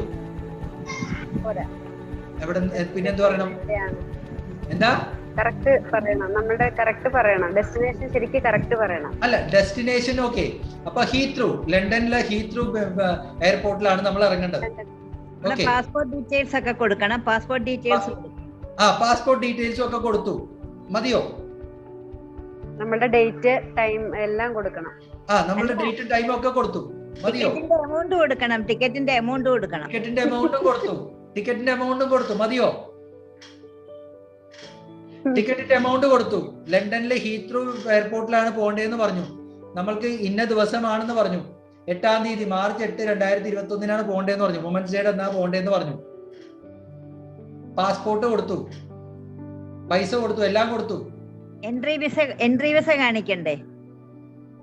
എൻട്രി വിസ, വിസക്ക് അപ്ലൈ ചെയ്യണമെങ്കിൽ ടിക്കറ്റ് എടുക്കണം. വിസക്ക് അപ്ലൈ ചെയ്യണമെങ്കിൽ ടിക്കറ്റ് വേണം മാഡം. പക്ഷേ ഓക്കെ, എൻട്രി വിസയും ഉണ്ടെന്ന് വെച്ചോളൂ. ടിക്കറ്റ് എടുക്കണ അതിക്ക് മുമ്പാ, വിസ കിട്ടുന്നതിന് മുമ്പാ നമ്മൾ ടിക്കറ്റ് എടുക്കണേ ആക്ച്വലി. എന്നിട്ട് നമ്മൾ വിസിറ്റിംഗ് വിസയാണെന്നുണ്ടെങ്കിൽ ജോബ് വിസ ആണെങ്കിൽ ഓക്കെ, ഡെഫിനറ്റ്ലി. അപ്പോ വിസ കാണിച്ചു, ഫൈൻ. പക്ഷേ നമ്മൾ ഒരു കാര്യം ഇവിടെ മിസ് ചെയ്യുന്നുണ്ട്, അത് വളരെ അത്യാവശ്യമുള്ള ഒരു കാര്യം. ഒന്നും കൂടി ആലോചിച്ച് നോക്കൂ. നമ്മൾ ലണ്ടനിലേക്ക് പോകണം എന്ന് പറഞ്ഞു, ലണ്ടനിൽ എത്തണം, ഹീത്രൂവിൽ എത്തണം. നമുക്ക് വിസ ഉണ്ട്, പാസ്പോർട്ട് ഉണ്ട്, പൈസ ഉണ്ട്, എല്ലാം ഉണ്ട്, ഡേറ്റും എല്ലാം പറഞ്ഞു കൊടുത്തു. പർപ്പസ് നമ്മൾ ജോലിക്ക് പോവുകയാണെന്ന് വെച്ചോളൂ, അല്ലെങ്കിൽ വിസയ്ക്ക് പോവുകയാണ്, വിസിറ്റിങ്ങിന് പോകാം, ടൂർ. ഓക്കെ, കൃത്യമായിട്ട് നമ്മൾ പറയണം. എവിടെ കൂടെ, ബോംബെ ചെന്നാണോ പോകേണ്ടത്, അതോ ട്രിവാൻഡ്രത്ത് ചെന്നാണോ പോകേണ്ടത്, അതോ നെടുമ്പാശ്ശേരി ചെന്നാണോ പോകേണ്ടത്? നമ്മള് ബ്രിട്ടീഷ് എയർവേസിന് പോവുക. എന്താ ഹെൽത്ത് പെർഫെക്റ്റ് ആവണ്ടേ? ഹെൽത്ത് ഒന്നും പ്രശ്നമില്ല. ഹെൽത്തൊക്കെ നമ്മൾ ഫിറ്റ് ആണ്. ഒരു കാര്യം മിസ് ചെയ്യുന്നുണ്ട് നമ്മളിവിടെ. നമ്മൾ ഡെസ്റ്റിനേഷൻ പറഞ്ഞു, ഡെസ്റ്റിനേഷന്റെ ഒപ്പം വേറൊരു കാര്യം കൂടി വേണ്ടേ? From where you board the flight, എവിടെ നിന്നാണ് കയറേണ്ടത്? നമുക്ക് എവിടെ നിന്ന് ലണ്ടനിലേക്കാണ് പോകേണ്ടത്? കൊച്ചിയിൽ നിന്ന് പോണോ, ട്രിവാൻഡ്രത്ത് നിന്ന് പോണോ, കാലിക്കറ്റ് നിന്ന് പോണോ, അല്ലെങ്കിൽ ബാംഗ്ലൂരിൽ നിന്ന് പോകും? അത് ഞാൻ പറഞ്ഞല്ലോ, ഫ്രം വേർ എന്നല്ല മാഡം പറഞ്ഞ, ത്രൂ വിച്ച് പ്ലേസ് എന്ന് വെച്ചോ. ബോംബെ വഴിയാണോ, വേറെന്നല്ല ചോദിച്ചത്, ഫ്രം വേർ ആണോ പറഞ്ഞത്? അങ്ങനെയാണ് പറഞ്ഞത്. ഓക്കെ, എനിക്ക് മനസ്സിലായത് അങ്ങനെ. ഞാൻ ആദ്യം ഓർത്തു madam you are pointing it എന്ന് ഞാൻ ഓർത്തു. പക്ഷെ അപ്പോഴാ മാം പറഞ്ഞത് വയയാണ് മാം ഉദ്ദേശിച്ചതെന്ന് എനിക്ക് മനസ്സിലായി. അതുകൊണ്ട് ഞാൻ പിന്നെ പറയാഞ്ഞത്. ഓക്കെ, നമ്മൾ ഏത് വഴി പോയാലും നമ്മൾക്ക് എവിടെന്നാ നമ്മുടെ സ്റ്റാർട്ടിങ് പോയിന്റ് അറിയണ്ടേ, അല്ലേ? നമ്മൾക്ക് എവിടെ, ഞാനിപ്പോ കൊച്ചിയിൽ നിന്നാണ് ഞാനിപ്പോ ഇവിടെ നിന്ന് പറയണെങ്കിൽ പോലും എനിക്ക് ഇപ്പൊ ബ്രിട്ടീഷ് എയർവേസ് എന്ന് ഞാൻ പറയാൻ കാരണം, ബ്രിട്ടീഷ് എയർവേസ് കൊച്ചിയിൽ നിന്നില്ല, ബ്രിട്ടീഷ് എയർവേസ് ബാംഗ്ലൂരിൽ നിന്നാണ്. അപ്പൊ നമ്മൾ ആദ്യം ബാംഗ്ലൂരിൽ ചെല്ലണം. ബാംഗ്ലൂരിൽ നിന്ന് നമുക്ക് ടിക്കറ്റ് എടുക്കാൻ പറ്റുള്ളൂ, ബാംഗ്ലൂരിൽ ചെല്ലണം, അല്ലേ? അല്ലെങ്കിൽ കൊച്ചിയിൽ നിന്നുള്ള ഫ്ലൈറ്റ് ആണെങ്കിൽ നമ്മൾ ബോംബെ പോയിട്ടോ, അല്ലെങ്കിൽ എന്താ പറയാ, ഡൽഹി പോയിട്ടോ, അല്ലെങ്കിൽ ഇവിടെ നിന്ന് ഡയറക്റ്റ് എമിറേറ്റ്സ് വല്ലതും ആണെന്നുണ്ടെങ്കിൽ നമ്മൾ നേരെ ദുബായിലോട്ടായിരിക്കും, ദോഹയോ എവിടെയെങ്കിലും പോയിട്ടായിരിക്കും പോകുന്നത്. സോ നമ്മൾ ആദ്യം മനസ്സിലായി, നമ്മുടെ ഡെസ്റ്റിനേഷൻ പോലെ തന്നെ ഇമ്പോർട്ടന്റ് ആണ് where are you standing now. അപ്പോ നമ്മൾ ആദ്യം ആലോചിക്കേണ്ട ഒരു കാര്യമുണ്ട്, how do you want to contribute yourself to the human race? എന്താണ് ഈ മനുഷ്യരാശിക്ക് വേണ്ടി നമ്മൾക്ക് എന്ത് കോൺട്രിബ്യൂട്ട് ചെയ്യാൻ പറ്റും? Am I getting delayed? നമുക്ക് എപ്പോ വൈൻഡ് അപ്പ് ചെയ്യണം മാം? അങ്ങനെയാണെങ്കിൽ കുറച്ച് സ്പീഡപ്പ് ആക്കാം. 8:30? Okay, fine. അപ്പോ ലെറ്റ്സ് നമ്മൾ ഒരിക്കലും വളരെ ചുരുക്കം ആളുകൾ മാത്രം ചിന്തിക്കുന്ന ഒരു കാര്യമാണിത്. How do you want to contribute to the human race? ഈ മനുഷ്യരാശിക്ക് വേണ്ടി, ഈ ലോകത്തിന് വേണ്ടി എനിക്ക് എന്ത് കോൺട്രിബ്യൂട്ട് ചെയ്യാൻ പറ്റുന്നു? ടോഡ് ഹെൻറി എന്ന് പറഞ്ഞ ഒരാളുണ്ട്. അയാൾ എഴുതിയിരിക്കുന്ന ഒരു ബുക്ക് ഉണ്ട്, കിട്ടുകയാണെന്നുണ്ടെങ്കിൽ വായിക്കാൻ ശ്രമിക്കുക. ഡൈ എം ടി എന്നാണ് ടൈറ്റിൽ ചെയ്തിരിക്കുന്നതിന്. അതായത് നമ്മൾ മരിക്കുമ്പോൾ ഒരിക്കലും നമ്മളുടെ മനസ്സിലുള്ള ആഗ്രഹങ്ങളും ഐഡിയാസും നമ്മൾ ഗ്രേവ് യാർഡിലോട്ട് കൊണ്ടുപോകരുതെന്നാണ് പുള്ളി പറയുന്നത്. Okay, he was inspired by during a meeting when his boss asked which is the richest place in this world എന്ന് ചോദിച്ചപ്പോൾ പലരും പറഞ്ഞു കഴിഞ്ഞപ്പോൾ പുള്ളി പറഞ്ഞു no, it is a graveyard. അവിടെയാണ് ഏറ്റവും വണ്ടർഫുള്ളസ്റ്റ് ഐഡിയാസ് ഉറങ്ങിക്കിടക്കുന്നത് എന്നാ പറയണേ. അപ്പോ നമ്മളുടെ ഉള്ളിലുള്ള ആശയങ്ങളും എല്ലാം നമ്മൾ അതിനെ എക്സിക്യൂട്ട് ചെയ്യാനും ഏത് രീതിയിൽ കോൺട്രിബ്യൂട്ട് ചെയ്യാം എന്നുള്ളത് വളരെ വളരെ ഇമ്പോർട്ടൻ്റ് ആയിട്ട് നോക്കണേ. ഇന്നിപ്പോൾ PG MBA പഠിക്കുന്ന ബി സ്കൂളിൽ MBA പഠിക്കുന്ന കുട്ടികളുടെ 4ാമത്തെ സെമസ്റ്ററിൽ നമ്മൾ ചെന്ന് ചോദിച്ചോളൂ, അവരുടെ ചോദിക്കൂ what do you want to become, അല്ലെങ്കിൽ what is your ambition, what is your goal എന്ന് ചോദിച്ചു കഴിഞ്ഞാൽ unfortunately or fortunately the saddest point ആണ് I want to become a manager. എന്ത് മാനേജർ? ഭയങ്കര പാത്തറ്റിക് ആണ് നമ്മുടെ സിറ്റുവേഷൻ. നമ്മുടെ education system is so bad, so painful it is. കുറെ ക്വാളിഫിക്കേഷൻസ് അക്യുമുലേറ്റ് ചെയ്യുക എന്നുള്ള ഒരൊറ്റ പ്രവണതയിലോട്ട് പോയിരിക്കുകയാണ് നമ്മുടെ യൂത്ത് എന്നുള്ളതാണ്. അതിന് ഏറ്റവും കൂടുതൽ റെസ്പോൺസിബിൾ നമ്മളാണ്, പാരന്റ്സ്, അച്ഛനമ്മമാരാണ്. ഇല്ലേ? ശരിയാണോ ഇല്ലയോ? അപ്പോ നമ്മളുടെ ഉള്ളിലുള്ള ചെറിയ ചെറിയ കാര്യങ്ങൾ, ഇതിനെല്ലാത്തിനെയും നമ്മൾക്ക് ഇങ്ങനെ ഒരു ചെറിയൊരു സാപ്ലിങ് എടുത്തിട്ട് അതിന്, അല്ലെങ്കിൽ ഒരു വിത്ത് പാകി അതിന് നമ്മളിങ്ങനെ വെള്ളം ഒഴിച്ച് അതിനെ വളർത്തിക്കൊണ്ടിരുന്ന പോലെ നമ്മളുടെ നമ്മുടെ ഉള്ളിലുള്ള ചെറിയ ചെറിയ ഗോളിനെ ഇങ്ങനെ വളർത്തി നമുക്ക് നമ്മ പൂച്ച എന്നുള്ള നമ്മളെ ഒരു സിംഹത്തിന്റെ രൂപം കൊടുത്ത് നമ്മൾക്കതിനെ വിഷ്വലൈസ് ചെയ്യാൻ പറ്റണം. That is the first fundamentals of growing big. ഈ പൂച്ചയാണെങ്കിൽ പോലും സിംഹമായിട്ട് നമ്മൾ കാണാൻ ശ്രമിച്ചു കഴിഞ്ഞാൽ മാത്രമേ നമുക്ക് ഉയരാൻ പറ്റുള്ളൂ, നമുക്ക് ഗ്രോത്ത് ഉണ്ടാവുള്ളൂ. അതിന് നമ്മൾ ആദ്യം ചെയ്യേണ്ടത് നമ്മളുടെ നിഷ് ഏരിയ എന്താണെന്ന് കണ്ടുപിടിക്കുക എന്നുള്ളതാണ്. ഓക്കെ, നിഷ് ഏരിയ എന്ന് പറയുമ്പോൾ തന്നെ എല്ലാവർക്കും പലപ്പോഴും പല പ്രശ്നങ്ങൾ ഉണ്ടാവാറുണ്ട്. ഓക്കെ, നീഷ് ഏരിയ എന്താണെന്ന് കണ്ടുപിടിക്കാനായിട്ടുള്ള ഏറ്റവും ബെസ്റ്റ് വഴി എന്ന് പറഞ്ഞു കഴിഞ്ഞാൽ ഒരു SWOT അനലൈസിസ് ചെയ്യുക എന്നുള്ളതാണ്. Strength weakness opportunities and threat എന്നുള്ളതാണ്. ഇതിന്റെ സ്ട്രെങ്ത് പലപ്പോഴും പലരും പറഞ്ഞ് ഞാൻ കേട്ടിട്ടുള്ളതെന്ന് വെച്ച് കഴിഞ്ഞാൽ, ഓക്കെ, നിങ്ങളുടെ വീക്ക്നെസ്സിൽ വർക്ക് ചെയ്യൂ എന്നാ പറയാറില്ലേ. Don't work on your weaknesses, because നമ്മളുടെ വീക്ക്നെസ് എന്ന് പറഞ്ഞാൽ നെഗറ്റീവ് ഏരിയ, നമ്മൾ ഫോക്കസ് ചെയ്യാത്ത ഒരു ഏരിയ ആണ്. ആ ഏരിയനെ നമുക്ക് ആദ്യം തന്നെ ഇംപ്രൂവ് ചെയ്ത് 0യിൽ കൊണ്ടുവരണം, എന്നിട്ട് അതിനെ സ്ട്രോങ് ഏരിയയിലാക്കാം, അതായത് പോസിറ്റീവ് ആക്കാൻ പറ്റുള്ളൂ. സോ ഇൻസ്റ്റെഡ് നമ്മളുടെ സ്ട്രോങ് ഏരിയ ഏതാണോ ആ സ്ട്രോങ് ഏരിയനെ കൂടുതൽ ഷാർപ്പൺ ചെയ്യാൻ നോക്കുക എന്നുള്ളതാണ്. Which is going to give you opportunities and ensure that your weakness is going to develop a threat on your opportunities. അത് മാത്രം നോക്കിയാൽ മതി. അതായത് നമ്മളെപ്പോഴും വളരെ സ്മാർട്ടായിട്ട് എല്ലാവരും പറയാൻ ആഗ്രഹിക്കുന്നവരെ ഞാൻ ഭയങ്കര പെർഫെക്ഷനിസ്റ്റ് ആണ്. No, your perfectionism is a negativity for others. ഇപ്പൊ ഒരു കമ്പനിയുടെ ഇത് വെച്ച് നോക്കുകയാണെന്നുണ്ടെങ്കിൽ നമ്മളുടെ പെർഫെക്ഷനിസം എന്ന് പറഞ്ഞാൽ it is not going to meet the deadlines. Perfectionist ഒരിക്കലും ഡെഡ് ലൈൻ മീറ്റ് ചെയ്യാൻ പറ്റില്ല. അതുകൊണ്ട് തന്നെയാണ് വീക്ക്നെസ് എന്ന് പറഞ്ഞു കഴിഞ്ഞാൽ നിങ്ങളുടെ ഓപ്പർച്യൂണിറ്റീസിന് ത്രെറ്റ് ആവാണ്ട് നോക്കുക എന്ന് മാത്രമേ ഉള്ളൂ. ഇല്ല, നിങ്ങൾക്ക് വീക്ക്നെസ്, ആ ഒരു വീക്ക് ഏരിയ നിങ്ങളുടെ വളരെ ഇമ്പോർട്ടൻ്റ് ആണ്, അത് ഇംപ്രൂവ് ചെയ്തേ പറ്റുള്ളൂ എന്നുണ്ടെങ്കിൽ മാത്രമേ അതിനകത്ത് ഫോക്കസ് ചെയ്താൽ മതി. അല്ലെന്നുണ്ടെങ്കിൽ സ്ട്രെങ്ത്തിന് അതുപോലെ ടൈം കിട്ടുമ്പോൾ നമ്മളുടെ വീക്ക്നെസ്സിൽ ചെറുതായിട്ട് വർക്ക് ചെയ്ത് കുറച്ച് ചെറുതായിട്ടൊന്ന് ഫോക്കസ് ചെയ്തിട്ട് ആ ഏരിയനെ ഇംപ്രൂവ് ചെയ്യാൻ നോക്കുക. അത്രയും മാത്രം. വീക്ക്നെസ് എന്നുള്ള ഒരു ടേം തന്നെ എടുത്ത് കളയണം എന്ന് ഞാൻ പറയാറുള്ളത്. It is all improvement area. നമ്മൾ വീക്ക് ആകാൻ കാരണം നമ്മൾ അതിനകത്ത് ഫോക്കസ് ചെയ്യാത്തത് കൊണ്ടാണ്. Okay, so let me stop sharing this and share a video.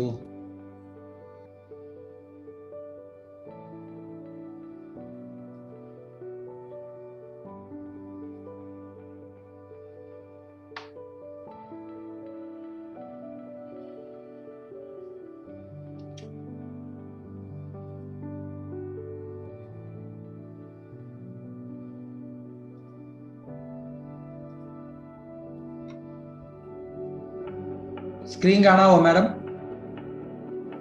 Yes sir, കാണുന്നുണ്ട്. ഓക്കെ.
ആ വീഡിയോ കണ്ടിട്ട് എന്ത് തോന്നി?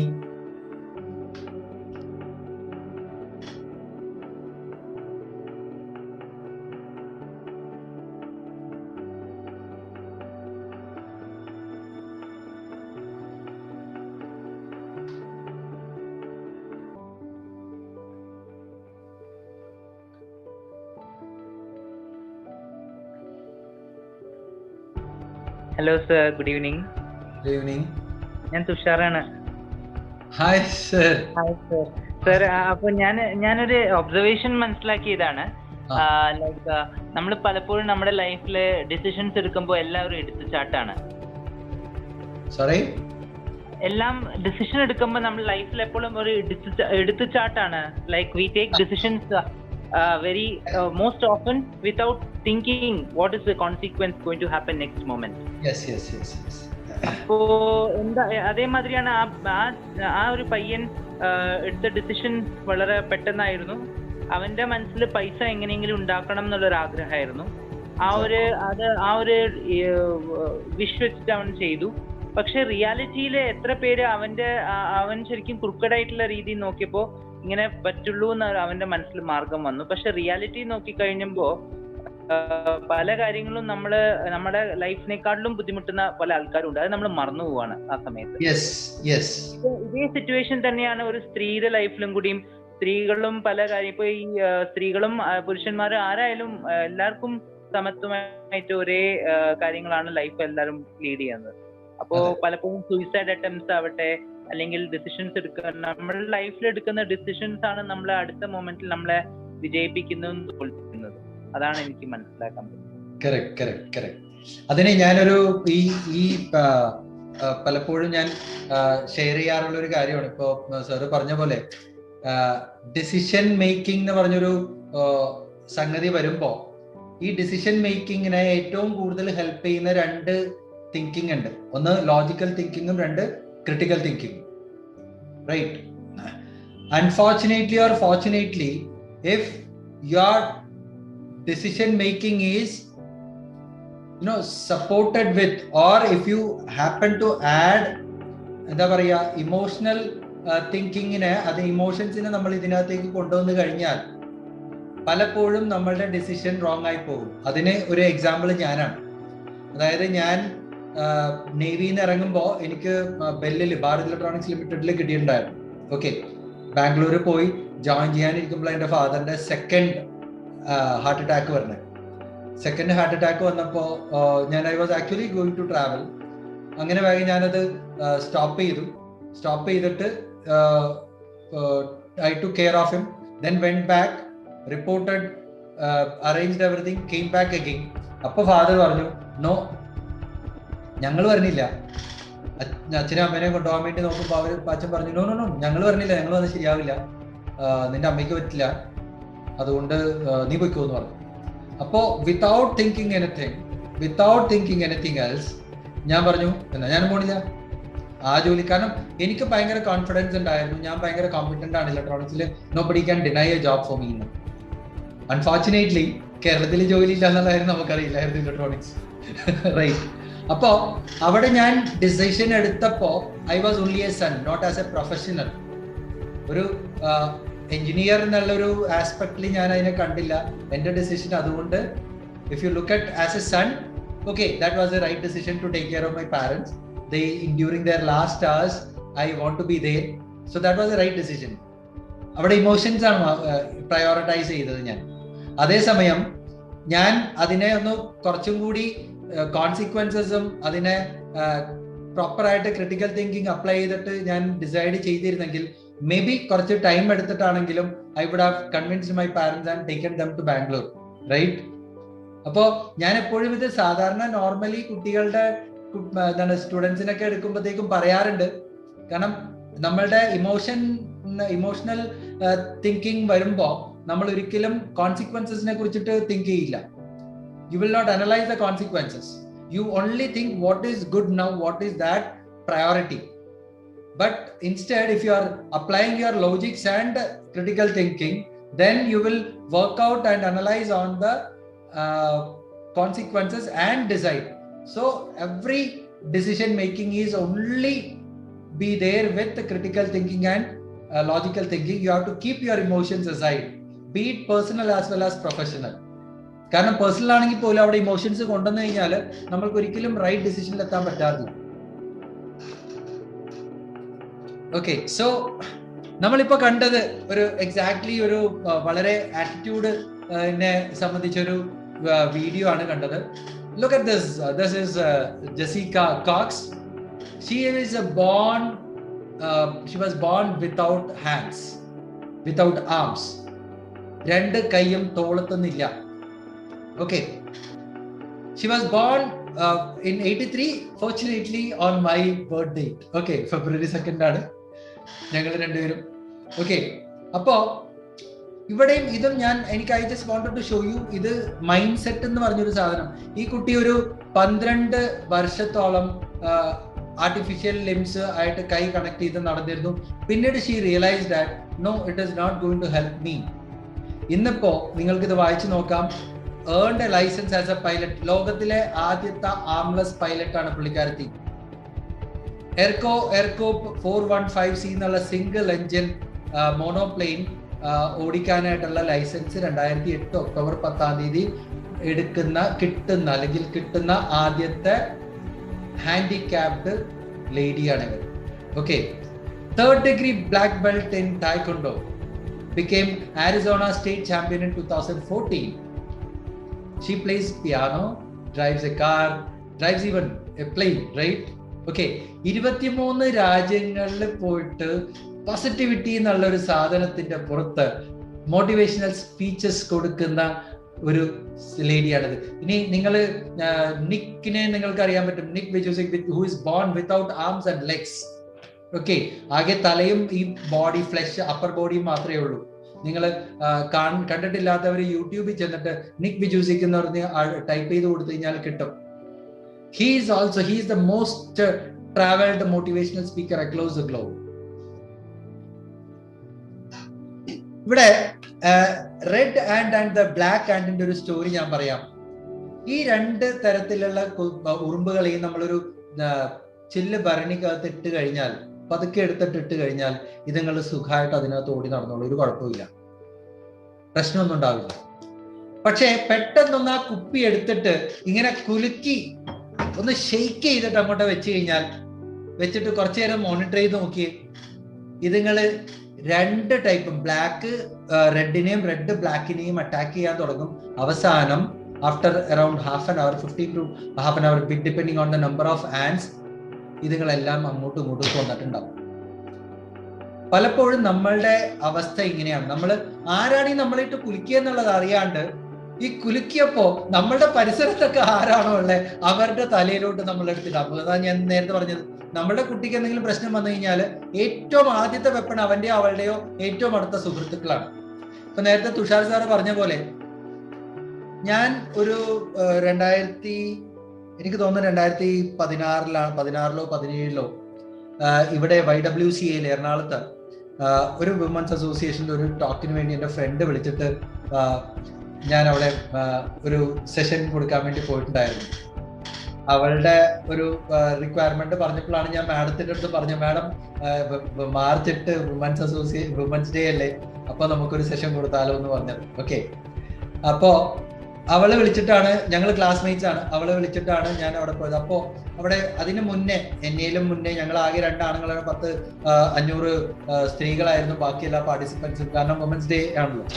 അപ്പോൾ ഞങ്ങൾ ആകെ 2 ആൺതരികൾ മാത്രമേ ഉണ്ടായിരുന്നുള്ളൂ അവിടെ. എന്നേലും ഞാൻ മീൻസ് 2016 I was 45. ഓക്കെ, എൻ്റെ ഒപ്പം ഉണ്ടായിരുന്ന ഒരു 10-65 വയസ്സുള്ളൊരു ചേട്ടനുണ്ടായിരുന്നു. The lady who was talking, I don't want to give the title or name of that lady. She was talking about the equality and male chauvinism, all the blah blah blah blah. ഇത് കഴിഞ്ഞപ്പോൾ ഞാൻ പറഞ്ഞൊരു, എനിക്ക് എന്നെ touch ചെയ്യിക്കുന്ന ഒരു കാര്യമുണ്ട്. എപ്പോഴും സ്ത്രീ സമത്വം എന്ന് പറയുമ്പോൾ ഞാൻ ആലോചിക്കുന്ന ഒരു കാര്യമുണ്ട്. ഈ ഈക്വാലിറ്റി എന്ന് പറഞ്ഞാൽ ആരാണ് ഈ ഈക്വാലിറ്റി കൊണ്ടുവരിക? Equality should start from you. നിങ്ങളുടെ ഭർത്താവിനെ താങ്ങാണ്ട് നിങ്ങൾ സ്വന്തമായിട്ട് നിങ്ങൾക്ക് ഡ്രസ്സ് എടുക്കാൻ പോകും, നിങ്ങൾക്കൊരു സിനിമക്ക് പോകണമെങ്കിൽ നിങ്ങൾ ഒറ്റയ്ക്ക് പോകും, റൈറ്റ്? കുട്ടികളുടെ സ്കൂളിൽ പോകണമെന്നുണ്ടെങ്കിൽ ഒറ്റയ്ക്ക് പോകും. എന്തിനാ ഭർത്താവ് ഓപ്പൺ ഹൗസിന് പോകണം, കുട്ടികളുടെ പ്രോഗ്രസ് കാർഡ് എന്തെങ്കിലും, കുട്ടികളെ കൊണ്ട് മരുന്ന് ഡോക്ടറിന്റെ അടുത്ത് പോകണം. നിങ്ങൾക്ക് എന്താ പോയാലും ഒറ്റയ്ക്ക്, നിങ്ങൾക്ക് എന്തിനാ കൂടെ, ഭർത്താവിന്റെ കൂടെ? എന്നിട്ട് പറയും നമ്മൾ ഈക്വാലിറ്റി. ആരാ ഇപ്പൊ ഈക്വാലിറ്റി തരാത്തത്? നിങ്ങളാണോ ഈക്വലായിട്ട് ചിന്തിക്കാത്തത്, അതോ ആണുങ്ങളാണോ? തരാത്ത, ഈക്വലൈസ് ചെയ്യാൻ സമ്മതിക്കാത്ത പുരുഷന്മാരില്ലെന്നല്ല ഞാൻ പറഞ്ഞത്, എല്ലായിടത്തും ഉണ്ട്, റൈറ്റ്? ഞാൻ കഴിഞ്ഞ ഒരു 2-3 മാസം മുമ്പ് ഒരു ആള് വിളിച്ച് കൗൺസിലിംഗ്, ഭാര്യനെ കൗൺസിൽ ചെയ്യണം എന്ന് പറഞ്ഞിട്ട് ഇവിടെ വന്ന് ഞങ്ങള് 2 പേരും, ഞാൻ അയാളെയും ഉഷ ആ ലേഡീനെയും കൗൺസിൽ ചെയ്തുകൊണ്ടിരിക്കുമ്പോ കുറച്ച് കഴിഞ്ഞപ്പോഴത്തേക്ക് ഉഷ പെട്ടെന്ന് എന്നെ വിളിച്ചിട്ട് പറഞ്ഞു, ഈ സ്ത്രീക്കല്ല കൗൺസിലിംഗ് വേണ്ട, അയാൾക്കാണ് കൗൺസിലിംഗ് വേണ്ടത്. പുള്ളിക്കാരത്തിക്ക് ആക്ച്വലി കുഴപ്പമില്ല. അപ്പൊ എൻ്റെ അടുത്ത് പറഞ്ഞു ബാഗ് തുറന്ന് കാണിച്ചു കൊടുത്തു. അപ്പൊ ബാഗ് തുറന്നു 48,000 രൂപ എല്ലാ മാസവും സ്വന്തം ബാങ്ക് അക്കൗണ്ടിൽ വരുന്ന ഒരു സ്ത്രീയുടെ ബാഗിലുള്ള പൈസ 13 രൂപ. ഒരു 10ന്റെ നോട്ടും ഒരു 2ന്റെ കോയിനും ഒരു ഒറ്റ കോയിനും, 1 രൂപ കോയിനും. ATM കാർഡ് ഭർത്താവിന്റെ കയ്യിലാണ്. ഒരു 36,000 രൂപ മാസം ഹൗസിംഗ് ലോൺ അടക്കുന്നുണ്ട് ഇവരുടെ പൈസ കാത്തുനിന്നാണ്. സ്ഥലവും വീടും മേടിച്ചിരിക്കുന്ന ഭർത്താവിന്റെ പേരിലാണ്. ഇവരുടെ കയ്യിൽ, കാരണം ഇവരെ രാവിലെ പൊക്കി ഓഫീസിൽ നിന്ന് എടുത്ത് ഒരു സാധനത്തിനടുത്ത് വണ്ടിയിൽ കെട്ടി വെക്കണോ, അല്ലെങ്കിൽ ഇവരെ പുറകിലെടുത്ത് വെക്കും, കൊണ്ട് അവിടെ ഇറക്കും. ഇവരുടെ വാട്ടർ അതോറിറ്റിയിലാട്ടോ ജോലി, വാട്ടർ അതോറിറ്റിയിലാണ് ജോലി. അവരെ കൊണ്ട് അവിടെ ഇറക്കും. വൈകുന്നേരം 1/4 മണിക്കൂർ ഭർത്താവിനെയും കാത്തു നിൽക്കും. ഓഫീസിൽ നിന്ന് ഇറങ്ങിയിട്ട് വഴിയിൽ കുത്തിയേക്കും. എന്നിട്ട് ഞാൻ പറയും, നിങ്ങൾക്കൊരു വണ്ടി മേടിച്ചൂടെ, നിങ്ങൾക്കൊരു, അത് ഭർത്താവ് സമ്മതിക്കും. അപ്പൊ ആർക്കാ കൗൺസിലിംഗ് വേണ്ടത്? ഈക്വാലിറ്റിക്ക് വേണ്ടി പറഞ്ഞുകൊണ്ട് കാര്യമില്ല. നിങ്ങൾ പ്രയത്നിക്കണം. അത് തുടങ്ങേണ്ടത് നിങ്ങളുടെ ഓരോ ചെറിയ ചെറിയ കാര്യങ്ങൾ. ഭർത്താവ് വരാൻ ലേറ്റായി, കടയിൽ പോവുക, സാധനങ്ങൾ മേടിക്കുക, ഫിഷ് മാർക്കറ്റിൽ പോകണോ, വെജിറ്റബിൾ മാർക്കറ്റിൽ പോകണോ, സാധനങ്ങൾ മേടിക്കുക സ്വന്തമായിട്ട്. അപ്പോഴാണ് ഡിപ്പെൻഡബിൾ അല്ല, നിങ്ങൾ ഇൻഡിപെൻഡന്റ് ആവണം. അങ്ങനെയാ, വീട്ടിൽ നിന്നാണ് തുടങ്ങണേ. അത് it all start from you, from yourself. നമ്മുടെ ഉള്ളിൽ നിന്നാണ് അത് തുടങ്ങേണ്ടത്. അല്ലാണ്ട് നമ്മൾ എത്ര ഇക്വാലിറ്റി എന്ന് പറഞ്ഞിട്ട് കാര്യമില്ല. ഞാൻ ഒരു ഇൻസിഡന്റ് ഞാൻ പറഞ്ഞുതരാം. ഒരു ദിവസം ഞാൻ ഒരു ട്രെയിനിങ് കഴിഞ്ഞിട്ട് വരുമ്പോ ഇതുപോലെ തന്നെ ആരോ വിളിച്ചിട്ട് എൻ്റെ അടുത്ത് ഏതോ കൗൺസിലിങ്ങിന്റെ കാര്യത്തിൽ സംസാരിച്ച്, ഞങ്ങൾ സീരിയസ് ആയിട്ട് സംസാരിച്ചുകൊണ്ടിരിക്കുക.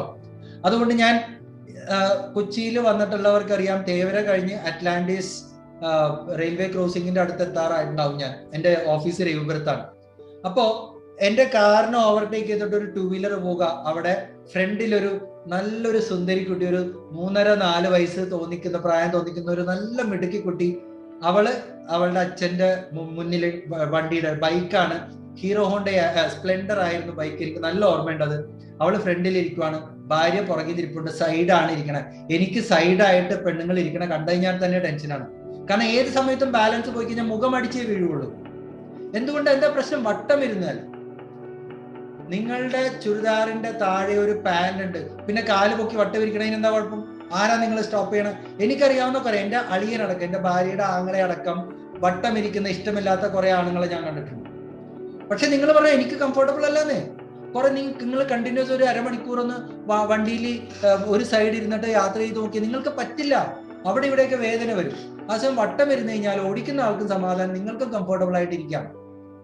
എന്നിട്ട് ഇവര് ജസ്റ്റ് എന്നെ ഓവർടേക്ക് ചെയ്ത്, ഞാൻ ഇത് ശ്രദ്ധിക്കാൻ കാരണം എന്താന്ന് വെച്ച് കഴിഞ്ഞാല്, ഈ മോൾ ഇരുന്നിട്ട് അവളെ പിടിച്ചിട്ടില്ല, എങ്ങും പിടിച്ചിട്ടില്ല. അവള് കൈയും കാലും പൊക്കി ഹെൽമെറ്റിൽ ഇങ്ങനെ പിടിച്ചിട്ട് അച്ഛനെ വിളിച്ച് അച്ഛൻ്റെ അടുത്ത് എന്തൊക്കെ കഥ പറയുക, ഭയങ്കര സ്മാർട്ടായിട്ട് ഇരുന്നിട്ട്.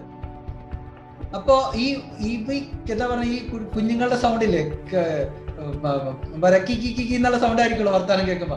അപ്പൊ ഞാൻ അവിടെ ഓഫീസ് എത്താറായപ്പോഴത്തേക്ക് AC ഒക്കെ ഓഫ് ചെയ്ത് വിൻഡോ താത്തി വെച്ചിട്ട് ഞാൻ ഇങ്ങനെ ഓടി. അതുകൊണ്ടാണ് ഈ കുട്ടിയുടെ ശബ്ദം കേട്ടിട്ട് ഞാൻ ശ്രദ്ധിച്ചത്. ഞാൻ എന്റെ സംസാരത്തിൽ ശ്രദ്ധിച്ചുകൊണ്ടിരിക്കുവായിരുന്നു. പക്ഷെ ഇത് ശ്രദ്ധിച്ചപ്പോ ഞാൻ ശരിക്കും നോട്ടി. കുറച്ച് ഫ്രണ്ടിലോട്ട് വന്നപ്പോഴത്തേക്ക് ഞാൻ കാണുന്നത് ഈ വണ്ടി വീഴുകയാണ്, ആക്സിഡന്റ് ആവുക. ഈ വണ്ടി ഒരു വണ്ടീനെ ഇടിക്കണമൊന്നുമില്ല, പക്ഷെ എന്തോ പറ്റി വണ്ടി പാളി മറിഞ്ഞു വീഴുകയാണ്. ഈ പെൺകുട്ടി ഒരു 26-28 വയസ്സ് കാണും ഈ കുട്ടിക്ക്. അവള് വീഴുന്ന മുഖം ഈ ഇടത് വശം അടിച്ചാണ് വീഴുന്നത് റോഡില്. ഈ കുഞ്ഞ് വീണു. ഞാൻ വേഗം തൊട്ട് പുറകിൽ കൊണ്ടേ ഞാൻ വേഗം വണ്ടി വട്ടം നിർത്തിയിട്ടാണ് പോകുന്നത്. കാരണം പുറകിൽ നിന്ന് ആരും വരണ്ടെന്ന് ഓർത്തിട്ട് ഞാൻ വട്ടം നിർത്തി, ഞാൻ ചാടി ഇറങ്ങി ചെന്ന് അപ്പൊ നോക്കുമ്പോ ഈ കുഞ്ഞ് വീണിട്ട് കുഞ്ഞും ഒരഞ്ഞു പോയിട്ടുണ്ട്, ഭാഗ്യത്തിന് തെറിച്ചു പോയത്. അപ്പൊ ആ കുട്ടിയുടെ ഇവിടെ ഈ സൈഡൊക്കെ പെയിന്റ് ഒക്കെ പോയി. അതിന് ഞാൻ പൊക്കിയെടുത്തു കഴിഞ്ഞപ്പോഴത്തേക്ക് ആളുകളൊക്കെ വന്നിട്ട് ഈ ഏറ്റവും തമാശ, വേറെ ഒരു ഇതിന്റെ ഇടയിൽ ഒരു തമാശ പറയാട്ടോ, ഈ സ്ത്രീയെ പൊക്കിയെടുത്തു, ഞാൻ കുഞ്ഞിനെ പൊക്കിയെടുത്തു. കുറെ ആൾക്കാർ അപ്പൊ തന്നെ വന്നിട്ട് ഈ പെണ്ണിനെ പൊക്കിയെടുത്തു. ഇയാളുടെ കാലയിൽ വണ്ടി കിടക്കി ഇയാൾക്ക് എണീക്കാൻ പറ്റില്ല, ഒരൊറ്റ അയാളെ തുടങ്ങില്ല. നമ്മുടെ നാടതാണ്. ഓക്കെ. എന്നിട്ട് ഇവരെ 3 പേരെയും കൂടി, അപ്പൊ ഇയാള് വണ്ടി എടുത്ത് പൊക്കി മാറ്റിയപ്പോ തന്നെ ഇയാള് ഈ കുട്ടിയുടെ അടുത്ത് ചൂടാവുകയാണ്. ഞാൻ റിലാക്സ്, വാ കാറിൽ കയറി. ഞാൻ എന്റെ വണ്ടിയിൽ കയറ്റി ഇവരെ മെഡിക്കൽ ട്രസ്റ്റിൽ കൊണ്ടുപോയി.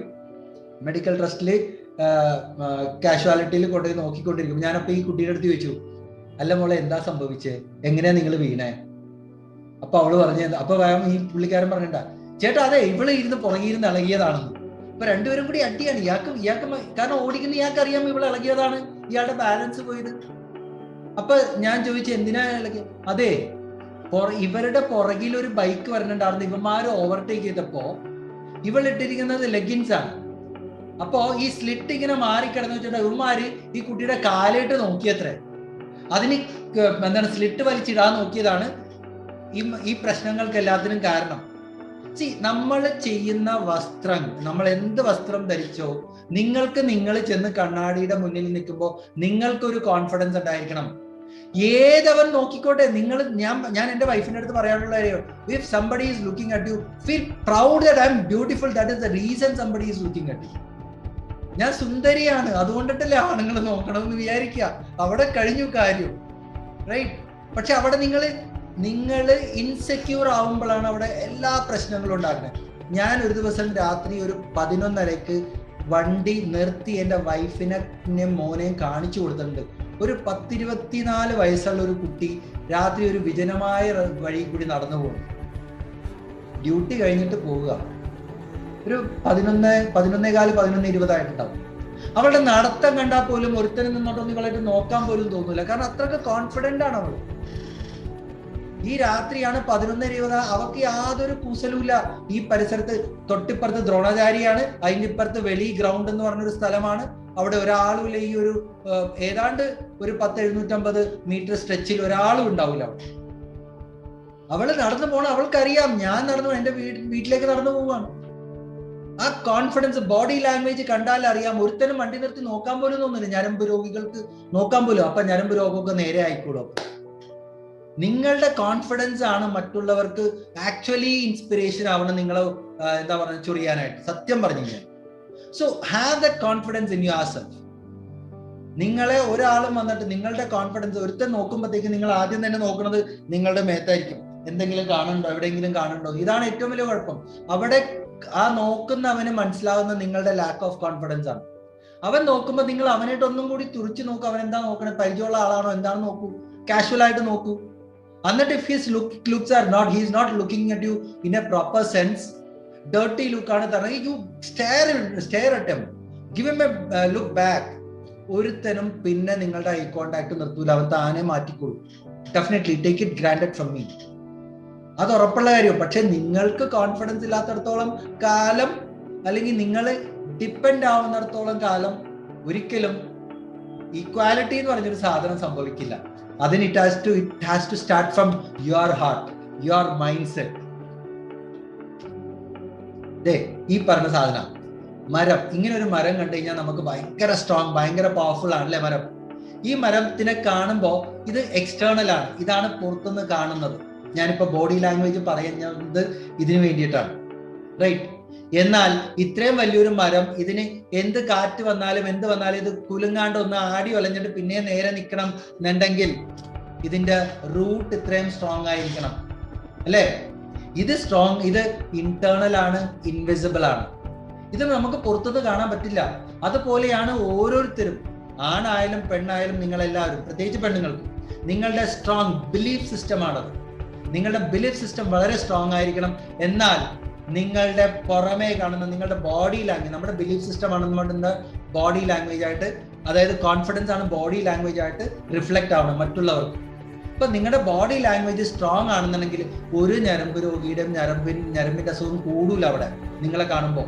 ഇത് നിങ്ങളുടെ ബോഡി ലാംഗ്വേജിൽ തന്നെ അറിയാം. അയ്യോ ഇവള് പേടിക്കും, ഞാൻ ഒന്ന് നോക്കിക്കഴിഞ്ഞാൽ ഇവളുടെ കൈ കാലം വരക്കൂന്ന് കണ്ടു കഴിഞ്ഞാൽ ഞരമ്പ് രോഗം ഇല്ലാത്തവന്റെ ഞരമ്പ് രോഗം തുടങ്ങും അവിടെ. ഇതാണ് നിങ്ങൾ as A woman, as a lady, you are supposed to stop it. This has to be inculcated to your children as well, those who are growing up. ഇന്നത്തെ തലമുറയ്ക്ക് നമ്മൾ പറഞ്ഞു കൊടുക്കേണ്ട ഒരു കാര്യമാണ്.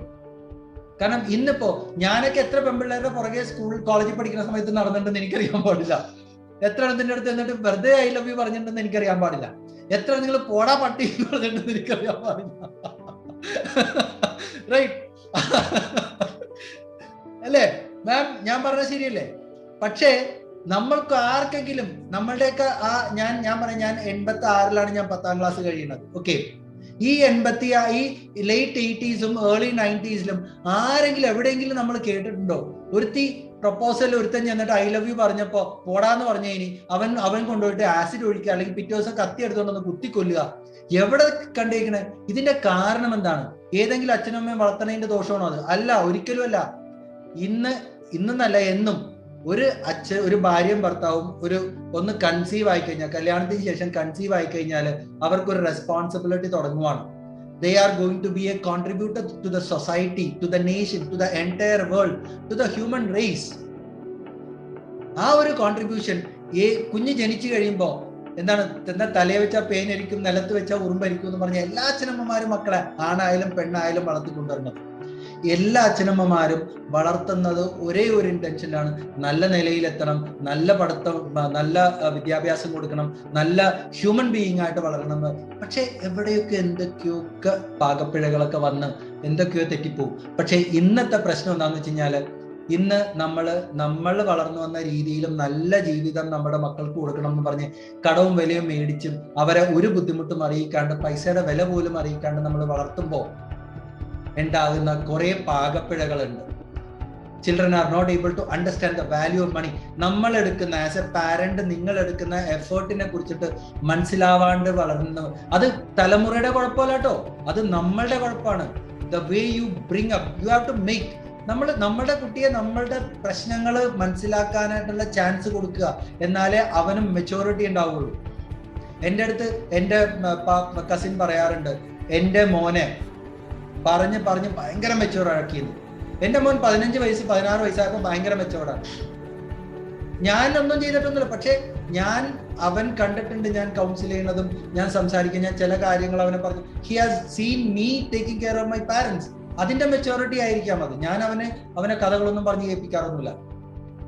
അവൻ എന്തെങ്കിലും സിറ്റുവേഷൻസ് വരുമ്പോഴത്തേക്ക് ഞാൻ എക്സാമ്പിൾസോടുകൂടി എന്തെങ്കിലും ഇപ്പൊ പറഞ്ഞ ഓരോ സ്റ്റോറീസ് ഒക്കെ പറഞ്ഞ ഓരോ ഇൻസിഡൻസ് പറഞ്ഞിട്ടേ ഞാൻ പറയാറുള്ളൂ. അത് വേറെ കാര്യം. സോ നമ്മളെല്ലാവരും ഇതുപോലെ ആയിരിക്കും. നമ്മുടെ റൂട്ട്, അതായത് നമ്മള് മരത്തിന്റെ കാര്യം പറയുമ്പോൾ റൂട്ടാണ്, നമ്മളുടെ കാര്യം നമ്മുടെ ബിലീഫ് സിസ്റ്റം, നമ്മുടെ ഇന്റേണൽ ബിലീഫ്, സെൽഫ് ബിലീഫ്, അത് വളരെ സ്ട്രോങ് ആണെങ്കിൽ മാത്രമേ അത് നമ്മളുടെ കോൺഫിഡൻസ് ആയിട്ട് കൺവേർട്ട് ചെയ്യും. ആ കോൺഫിഡൻസിനെ മറ്റുള്ളവര് കാണുന്നത്, കോൺഫിഡൻസ് ഈസ് ഇന്റേണൽ, അത് ബോഡി ലാംഗ്വേജ് ആയിട്ടാണ് പുറത്ത് റിഫ്ലക്ട് ആവുന്നത്. അപ്പൊ ആ ബോഡി ലാംഗ്വേജ് കാണുമ്പോഴാണ് ആളുകൾ പറയുന്നത്, ഓ നല്ല പേഴ്സണാലിറ്റിയാണ്, നല്ല പോസിറ്റീവ് ആറ്റിറ്റ്യൂഡ് ആണെന്നൊക്കെ നമ്മൾ പറയുന്നത്. അങ്ങനെയാണ്. So work out on your belief system, that is very very very important. So ഒരു ബലൂൺ സെല്ലറിന്റെ സ്റ്റോറി പറയാം. അയ്യോ സമയം കുറെ ആയല്ലേ, 9 ആവാൻ പോകുന്നു. അപ്പൊ സ്റ്റോറി സ്കിപ്പ് ചെയ്തു. നമുക്ക് മാനേജ് സക്സസ്, ഇത് ആരെയും പഠിപ്പിക്കേണ്ട ആവശ്യമില്ല. പക്ഷെ നമ്മളെ മക്കളെ പറഞ്ഞ് പഠിപ്പിച്ചു കൊടുക്കാറുള്ള സക്സസ് സ്റ്റോറീസ് ആണ്.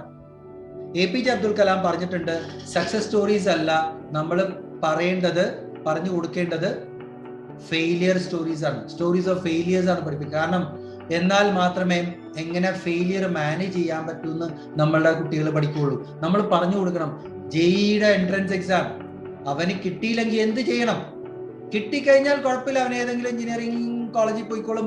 അവൻ IIT-യിൽ കിട്ടി, IIT-യിൽ കിട്ടി, NIT-യിൽ കിട്ടി, ഏത് കോളേജിൽ കിട്ടിയാലും ഓക്കെ, ഗോഡ് ഫൈൻ. പക്ഷെ അഥവാ കിട്ടിയില്ലെങ്കിൽ അവൻ എന്ത് ചെയ്യണം, എങ്ങനെ അതിനെ മാനേജ് ചെയ്യണം, അത് നമ്മൾ പറഞ്ഞു കൊടുക്കേണ്ട ഒരു കാര്യമുണ്ട്. അതിന് ഒരു ഫോർമുല ഞാൻ തരാം. E+R = O. E എന്ന് പറഞ്ഞു കഴിഞ്ഞാൽ ഈവെന്റും, R എന്ന് പറഞ്ഞാൽ റെസ്പോൺസും, O എന്ന് പറഞ്ഞാൽ ഔട്ട്കമുമാണ്. ഈ ഈവെന്റ് എന്ന് പറഞ്ഞു കഴിഞ്ഞാൽ കോൺസ്റ്റന്റ് ആണ്. നമ്മൾ സ്കൂളിൽ പഠിച്ചിട്ടുള്ള ഒരു കാര്യമുണ്ട്. ഒരു കോൺസ്റ്റന്റ് വാല്യൂന്റെ ഒപ്പം ഒരു വേരിയബിളും കൂടി, അതിന്റെ സം എന്ന് പറഞ്ഞാൽ എപ്പോഴും ഡിപ്പെൻഡിങ് ഓൺ ദ വേരിയബിൾ ആയിരിക്കും, അല്ലെ? Constant is constant. Variable factor ഏതാണോ അതിനെ ഡിപ്പെൻഡ് ചെയ്തിരിക്കും. If it is going positive, the outcome is going to be positive. If it is negative, the outcome is going to be negative. അപ്പോൾ ഇവിടെ നമ്മൾ respond ചെയ്യുവാണെന്നുണ്ടെങ്കിൽ, ഈ ഇവന്റിനനുസരിച്ച് നമ്മൾ റെസ്പോണ്ട് ചെയ്യുവാണെന്നുണ്ടെങ്കിൽ നമ്മൾക്ക് കിട്ടാൻ പോകുന്ന ഔട്ട്കം അല്ലെങ്കിൽ റിസൾട്ട് പോസിറ്റീവ് ആയിരിക്കും. Response is always positive. പക്ഷേ നമ്മൾ പൊതുവെ എപ്പോഴും റിയാക്ട് ആണ് ചെയ്യാറുള്ളത്. Reaction is always negative. So outcome is going to be negative എന്നും മനസ്സിലാക്കുക. എന്തൊരു സിറ്റുവേഷൻ നമ്മളുടെ മുന്നിൽ വന്നാലും ആ സിറ്റുവേഷനെ നമ്മൾ പോസിറ്റീവായിട്ട് കാണണം. കാരണം അതിന് നമുക്കൊരു കഥയുണ്ടായിരുന്നു, അത് പറയാനായിട്ട് സമയമില്ല. പക്ഷേ ഞാൻ അതിന്റെ ഷോർട്ടായിട്ട് പറയാം. നമ്മളെല്ലാവരും സൊല്യൂഷൻ ഓറിയന്റഡ് ആയിരിക്കണം, പ്രോബ്ലം ഓറിയന്റഡ് ആയിരിക്കരുത്. പ്രോബ്ലം ഓറിയന്റഡ് എന്ന് പറയുമ്പോൾ നമ്മുടെ ഫോക്കസ് പ്രോബ്ലത്തിലായിരിക്കും. അപ്പൊ സൊല്യൂഷനിൽ എത്താൻ പറ്റില്ല നമുക്ക്. പക്ഷേ നമ്മൾ സൊല്യൂഷൻ ഓറിയന്റഡ് ആണെങ്കിൽ we will be able to find out a solution for that problem we are facing. നമ്മളുടെ മുന്നിലുള്ള പ്രോബ്ലത്തിന്, ഞാൻ നേരത്തെ പറഞ്ഞ പോലെ, ആൽബർട്ട് ഐൻസ്റ്റീൻ പറഞ്ഞ പോലെ, മുകളിലോട്ട് കയറി നിന്നിട്ട് നോക്കുവാണെന്നുണ്ടെങ്കിൽ നമ്മൾക്ക് സൊല്യൂഷൻ ഡെഫിനറ്റ്ലി കിട്ടും. ഇന്നുണ്ടായിരിക്കും താക്കോല്, ഏതൊരു ലോക്കിനും താക്കോൽ ഉണ്ടെന്ന് പറഞ്ഞേക്കണ പോലെ ഏതൊരു പ്രോബ്ലത്തിനും സൊല്യൂഷൻ ഉണ്ട്. സൊല്യൂഷൻ ഇല്ലാണ്ട് ഒരു പ്രോബ്ലം ഇല്ല. സൊല്യൂഷൻ ഓറിയന്റഡ് ആയിട്ട് നമ്മൾ അതിനെ കണ്ടാൽ മാത്രമേ നമുക്ക് സൊല്യൂഷൻ കിട്ടുള്ളൂ. So what is the best weapon എന്നുള്ളൊരു വേറൊരു സ്റ്റോറി ഉണ്ട്. ആ സ്റ്റോറിയും പറയാനായിട്ട് അത് ലാസ്റ്റ് നോക്കാം, ജസ്റ്റ് ഫിനിഷ് ഓഫ് ചെയ്യാം. ഓക്കെ, നമുക്ക് ഈ ഫിയറിന്റെയും ഫെയിലിന്റെയും അബ്രിവേഷൻ ഒന്ന് മാറ്റിയെടുക്കാം. ഓക്കെ, അത് നമ്മുടെ ആറ്റിറ്റ്യൂഡിനെ, ഫിയറിനെ ഫോർഗെറ്റ് എവറിത്തിങ് ആൻഡ് റൺ എന്ന് പറഞ്ഞിട്ടുള്ളത് എടുക്കാണ്ട്, അതായത് പേടി കൊണ്ട് നമ്മൾ പേടിക്കാണ്ട് നമ്മൾ അതിനെ ഫേസ് ചെയ്തിട്ട് ഉയർത്തെഴുന്നേക്കാൻ ശ്രമിക്കുകയാണെന്നുണ്ടെങ്കിൽ എപ്പോഴും അത് നമ്മൾക്ക് നല്ലതേ വരും. കാരണം ഫോർഗെറ്റ് എവറിത്തിങ് ആൻഡ് റൺ എന്ന് പറഞ്ഞു കഴിഞ്ഞാൽ നമ്മൾ ഒളിച്ചോടുകയാണ്. അപ്പോഴാണ് നമുക്ക് കയറെടുക്കാനോ വിഷം കഴിക്കാനോ ഒക്കെ തോന്നുന്നത്. ഓക്കെ, ഫിയർ എന്ന് പറഞ്ഞൊരു സാധനം വളരെ എന്താ പറയാ, it's antidote for fear is always face it എന്നാ പറഞ്ഞത്. ഓക്കെ, ഇതിന് ഞാനൊരു എളുപ്പത്തിലൊരു ഈ സ്റ്റോറി പറഞ്ഞുതരാം. 85 കിലോമീറ്റർ വരെ സ്പീഡിൽ ഓടാൻ പറ്റുന്ന മാനിനെ 65 കിലോമീറ്റർ സ്പീഡിൽ ഓടുന്ന ടൈഗർ ആണെങ്കിലും, അതായത് കടുവ അല്ലെങ്കിൽ ചീറ്റപ്പുലി ആണെങ്കിലും 120 കിലോമീറ്റർ സ്പീഡിൽ ഓടാൻ പറ്റുന്നു ചീറ്റപ്പുലിക്ക്. ഈ വൈൽഡ് ലൈഫിന്റെ കണക്ക് പ്രകാരം ഇവർ 10 പ്രാവശ്യം ഓടിച്ചിട്ട് കഴിഞ്ഞാൽ 2-3 പ്രാവശ്യമേ സക്സസ് റേറ്റ് ഉള്ളൂ. അതായത് 20 to 30% ആണ് സക്സസ് റേറ്റ്, അല്ലെങ്കിൽ 2% ആണ്, 2 to 3% ആണ് സക്സസ് റേറ്റ്. അങ്ങനെ നോക്കുമ്പോ ടൈഗറിന്റെ അടുത്ത് സറണ്ടർ ചെയ്യുന്നതല്ലേ മാൻ, അല്ലെ? കടുവക്ക് 85 കിലോമീറ്റർ സ്പീഡിൽ ഒരിക്കലും ഓടാൻ പറ്റില്ല. പക്ഷെ എന്നാലും കടുവയ്ക്ക് മാനിനെ പിടിച്ച് കടുവ തിന്നാറുണ്ട്. അതായത് മാൻ തോറ്റു കൊടുക്കുവാണ്. എന്നാൽ 7-8 പ്രാവശ്യം തോൽക്കുന്ന ചീറ്റപ്പുലിയുടെ കാര്യമല്ലോ. 85 കിലോമീറ്റർ സ്പീഡിൽ ഓടണ മാനിനെ 120 കിലോമീറ്റർ സ്പീഡിൽ ഓടണ ചീറ്റപ്പുലിക്ക് പിടിക്കാൻ എന്താ ബുദ്ധിമുട്ട്? ഒരു ബുദ്ധിമുട്ടില്ല. പക്ഷെ എന്നാൽ പോലും 7-8 പ്രാവശ്യം തോറ്റു പോകാറുണ്ട്. അങ്ങനെ ആവുമ്പോ ഇവര് രണ്ടുപേരും ചെയ്യേണ്ടത് എന്താ? ഒരു കയറെടുത്ത് തൂങ്ങിച്ചാവണ്ടേ? പക്ഷെ ചെയ്യാറില്ല. കാരണം അവര് മൃഗങ്ങളാണ്, നമ്മുടെ ബുദ്ധിശക്തി ഇല്ലാത്തതുകൊണ്ട്. അപ്പോ മൃഗങ്ങളെ പോലെ ചിന്തിക്കാനില്ലാത്ത കഴിവില്ലെന്നുണ്ടെങ്കിൽ നമ്മുടെ ആത്മഹത്യ റേറ്റ് കുറയും എന്നർത്ഥം. മനസ്സിലായോ? So let's take fail as first attempt in learning. ഇത് രണ്ടും APJ അബ്ദുൽ കലാമിന്റെ വാക്കുകളാണ്. ഇതൊന്ന് എടുത്ത് നമ്മുടെ ആറ്റിറ്റ്യൂഡും നമുക്ക് മാറ്റിയെടുക്കാം. ഫേസ് എവറിത്തിങ് ആൻഡ് റൈസ് എന്നാക്കാം. Okay, what is your worth? നമ്മളുടെ വാല്യൂ മറ്റുള്ളവരല്ല തീരുമാനിക്കുന്നത്, നമ്മളാണ് തീരുമാനിക്കേണ്ടത്. ഓക്കെ, അപ്പോൾ അതേഴ്സിനെ ഇവാലുവേറ്റ് ചെയ്യാനോ അല്ലെങ്കിൽ നമ്മളെ ജഡ്ജ് ചെയ്യാനോട്ടുള്ള കഴിവ് നമ്മളാണ് കൊടുക്കുന്നത്. നമ്മളത് കൊടുക്കാണ്ടിരുന്നാൽ ഒരു കുഴപ്പമില്ല. അവരെന്ത് വേണമെങ്കിലും ചിന്തിച്ചോട്ടെ. മറ്റുള്ളവരെന്ത് ചിന്തിക്കും, ഞാൻ ഈ ഡ്രസ്സ് ഇട്ട് കഴിഞ്ഞാൽ മറ്റുള്ളവരെന്ത് വിചാരിക്കുന്നത് തന്നെ തെറ്റാണ്. കാരണം മറ്റുള്ളവര് എന്ത് വിചാരിക്കും എന്നുള്ളത് നിങ്ങളുടെ കൺട്രോളിലല്ല. നിങ്ങൾ നല്ല ഡ്രസ്സ് ഇട്ടാലും മോശം ഡ്രസ്സ് ഇട്ടാലും അവരെ സംബന്ധിച്ച് എന്ത് വേണമെങ്കിലും പറയാം. നിങ്ങളാണ് തീരുമാനിക്കേണ്ടത്. ഞാൻ ഉടുക്കുന്ന ഡ്രസ്സ് എൻ്റെ കൾച്ചറിനും എൻ്റെ സ്റ്റാറ്റസിനും എൻ്റെ ഒരു ഇൻഡിവിജ്വാലിറ്റിക്കും ചേർന്നതാണോ എന്ന് തീരുമാനിക്കേണ്ടത് നിങ്ങളാണ്. നിങ്ങൾ എന്ത് ഡ്രസ്സ് ഇട്ടാലും ആ ഡ്രസ്സ് ഇട്ട് നിങ്ങൾ കണ്ണാടിയുടെ മുന്നിൽ ചെന്ന് നിങ്ങളെ നോക്കുമ്പോൾ നിങ്ങൾക്ക് തോന്നണം, നിങ്ങൾ പറയാൻ തോന്നണം, yes I am looking beautiful, right?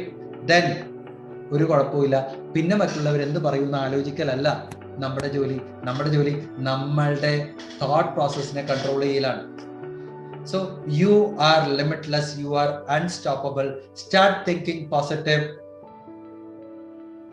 ഒരു ലാസ്റ്റ് നമ്മളുടെ ഒരു തൃശ്ശൂർക്കാരിനെയും കൂടി ഇൻട്രൊഡ്യൂസ് ചെയ്തിട്ട് ഞാൻ ഇതിന്ന് 2 ദിവസം മുമ്പ് മാതൃഭൂമിയിൽ വന്ന ഒരു പേപ്പറിന്റെ മാതൃഭൂമി പേപ്പറിലെ കട്ടിങ് ആണിത്.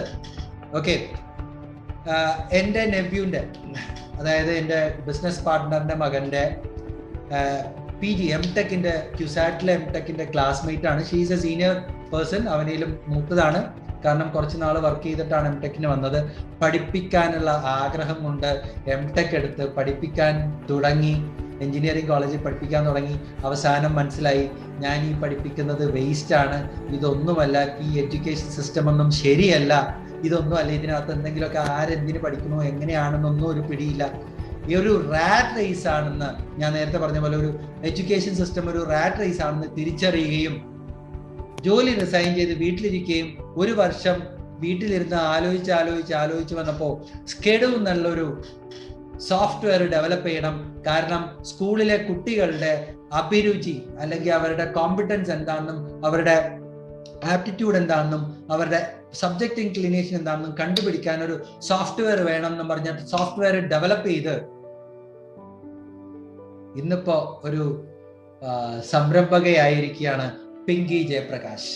കുറെ അഡ്വേഴ്സിറ്റീസും കുറെ നോസും എല്ലാം കേട്ട് അതിന്റെ എല്ലാത്തിന്റെയും ഇടയിൽ സ്വന്തം തീരുമാനങ്ങളിൽ ഉറച്ചു നിന്ന് ഇന്നിപ്പോ എന്താ പറഞ്ഞത് 13 ലക്ഷം രൂപ ലേണിംഗ് ആപ്പ് എന്നുള്ള ഒരു ധനസഹായം നേടിയെടുത്തിരിക്കുകയാണ് പിങ്കി. അങ്ങനെ ഓരോ ഇങ്ങനെ പല പിങ്കിമാരും പല അരുണിമമാരും പല ദീപമാരും നമ്മുടെ ഈ ഇടയിലുണ്ട്. ആകെ ഒരേ ഒരു പ്രശ്നം എന്ന് വെച്ച് കഴിഞ്ഞാല് നമ്മള് പിങ്കിയാണോ, ഞാൻ അരുണിമയാണോ, അല്ലെങ്കിൽ ഞാൻ ദീപയാണോ എന്ന് ചിന്തിക്കാൻ പറ്റാത്തത്, തുളസിയാണോ എന്നൊന്ന് ചിന്തിക്കാൻ പറ്റാത്തതാണ് ഏറ്റവും വലിയ പ്രശ്നം. നമ്മൾക്ക് നമ്മളായിട്ട്, നിങ്ങൾ നിങ്ങളുടെ കണ്ണാടിയുടെ മുന്നിൽ ചെന്ന് നിങ്ങളെ നോക്കൂ, നിങ്ങളുടെ ഉള്ളിലേക്ക് ചെന്ന് ഇറങ്ങി ചെന്നത് നോക്കൂ. Deep dive inside yourself and ask yourself, am I living my life? എനിക്ക് ഞാൻ ഡിസയറബിൾ ആയിട്ടുള്ള, ഞാൻ ആഗ്രഹിച്ച അല്ലെങ്കിൽ ഞാൻ ആഗ്രഹിക്കുന്ന ജീവിതമാണോ എൻ്റെത് എന്ന് ഒന്ന് ആലോചിച്ച് നോക്കൂ. നിങ്ങൾ കണ്ണാടിയുടെ മുന്നിൽ നിന്നിട്ട് ചോദിക്കൂ, am I utilising my full potential? എനിക്ക് തന്നിരിക്കുന്ന, എനിക്ക് ഗിഫ്റ്റ് ചെയ്തിരിക്കുന്ന എല്ലാ കഴിവുകളും ഞാൻ ഉപയോഗിക്കുന്നുണ്ടോ എന്ന്. ഓക്കെ, ഒരു 10 ടിപ്പ് നിങ്ങൾക്കൊരു ആക്ഷൻ പ്ലാൻ ആയിട്ട് ഞാൻ തന്നിട്ട് വൈൻഡപ്പ് ചെയ്യാണ്. ഗ്രാറ്റിറ്റ്യൂഡ്, ഞാൻ ആദ്യം പറഞ്ഞ പോലെ ഗ്രാറ്റിറ്റ്യൂഡ്, ഗോൾ സെറ്റ് ചെയ്യുക. ഗോൾ സെറ്റ് ചെയ്തിട്ട് അതിനെ ഷോർട്ട് ടേം ഗോൾസ് ആക്കി മാറ്റുക. എക്സസൈസ് 1 മണിക്കൂറെങ്കിലും ദിവസവും നിങ്ങളുടെ ശരീരത്തിനും മനസ്സിനും വേണ്ടി ചെലവഴിക്കുക. 24 മണിക്കൂർ നമുക്ക് എല്ലാവർക്കും ഉള്ളതാണ്. 1 മണിക്കൂർ മാറ്റിവെക്കുക. നിങ്ങൾ അടുക്കള പണിയാണെങ്കിലും എന്ത് പണിയാണെങ്കിലും ഓഫീസിൽ പോകണമെങ്കിലും എന്തുണ്ടെങ്കിലും 1 മണിക്കൂർ കണ്ണടച്ച് കഴിഞ്ഞാൽ 60 മിനിറ്റ് മാത്രമേ ഉള്ളൂ. ആ 60 മിനിറ്റ് നിങ്ങൾക്ക് വേണ്ടി മാറ്റിവെക്കാം. Which will make you more positive and stronger woman. Have clarity and visualise your goals. Write it down. Prepare yourself. എന്തൊക്കെ റിസോഴ്സസ് ആണ് നിങ്ങൾക്കുള്ളതെന്ന് നിങ്ങൾ കണ്ടുപിടിക്കുക, പ്ലാൻ ചെയ്യുക പ്രോപ്പറായിട്ട്. എന്നിട്ട് ആക്ട് അപ്പോൺ, ആക്ഷൻ എടുക്കുക. എന്നിട്ട് അക്കൗണ്ടബിൾ ആയിരിക്കണം. എല്ലാ ദിവസവും രാത്രി കിടക്കുന്നതിന് മുമ്പ് തീരുമാനിക്കുക, ഞാൻ ചെയ്തിരിക്കുന്ന ഷോർട്ട് ടേം ഗോൾസിൽ എന്തൊക്കെ അക്കംപ്ലിഷ് ചെയ്തു, ഏതൊക്കെ കംപ്ലീറ്റ് ചെയ്തു എന്ന് നോക്കുക. ഇത് നിങ്ങളെ നിങ്ങളുടെ ഡെസ്റ്റിനേഷനിൽ എത്താൻ സഹായിക്കും. Please understand that life is not a journey, it is a destination. Right? So you have to keep moving on. എന്തൊക്കെ തടസ്സങ്ങളും എന്തൊക്കെ അഡ്വേഴ്സിറ്റീസ് ഉണ്ടെങ്കിലും it's a part of life. ECG പോലെ ups and downs will be there. Ratan Tata പറഞ്ഞിട്ടുണ്ട്, ECGയിൽ life ഉള്ള പോലെ എന്നത് ഫ്ലാറ്റ് ആവണം, നമ്മൾ ഫ്ലാറ്റ് ആയി എന്നാണ്. അതുകൊണ്ട് ജീവിതത്തിൽ അപ്സ് ആൻഡ് ഡൗൺസ് ഉണ്ടാവട്ടെ, അതിനെ ഇൻസ്പിറേഷൻ ആക്കി എടുക്കുക. Okay, so live your life, go out and conquer the world എന്ന് ഞങ്ങളുടെ ഒരു നിസാർ സർ ഒരു കേണൽ പറയാറുണ്ട്. അതുപോലെ the entire world is in front of you. So once again, I Sudevan Kalavadathu Janardhanan wish all the participants a thank you and a wonderful year ahead and a life ahead.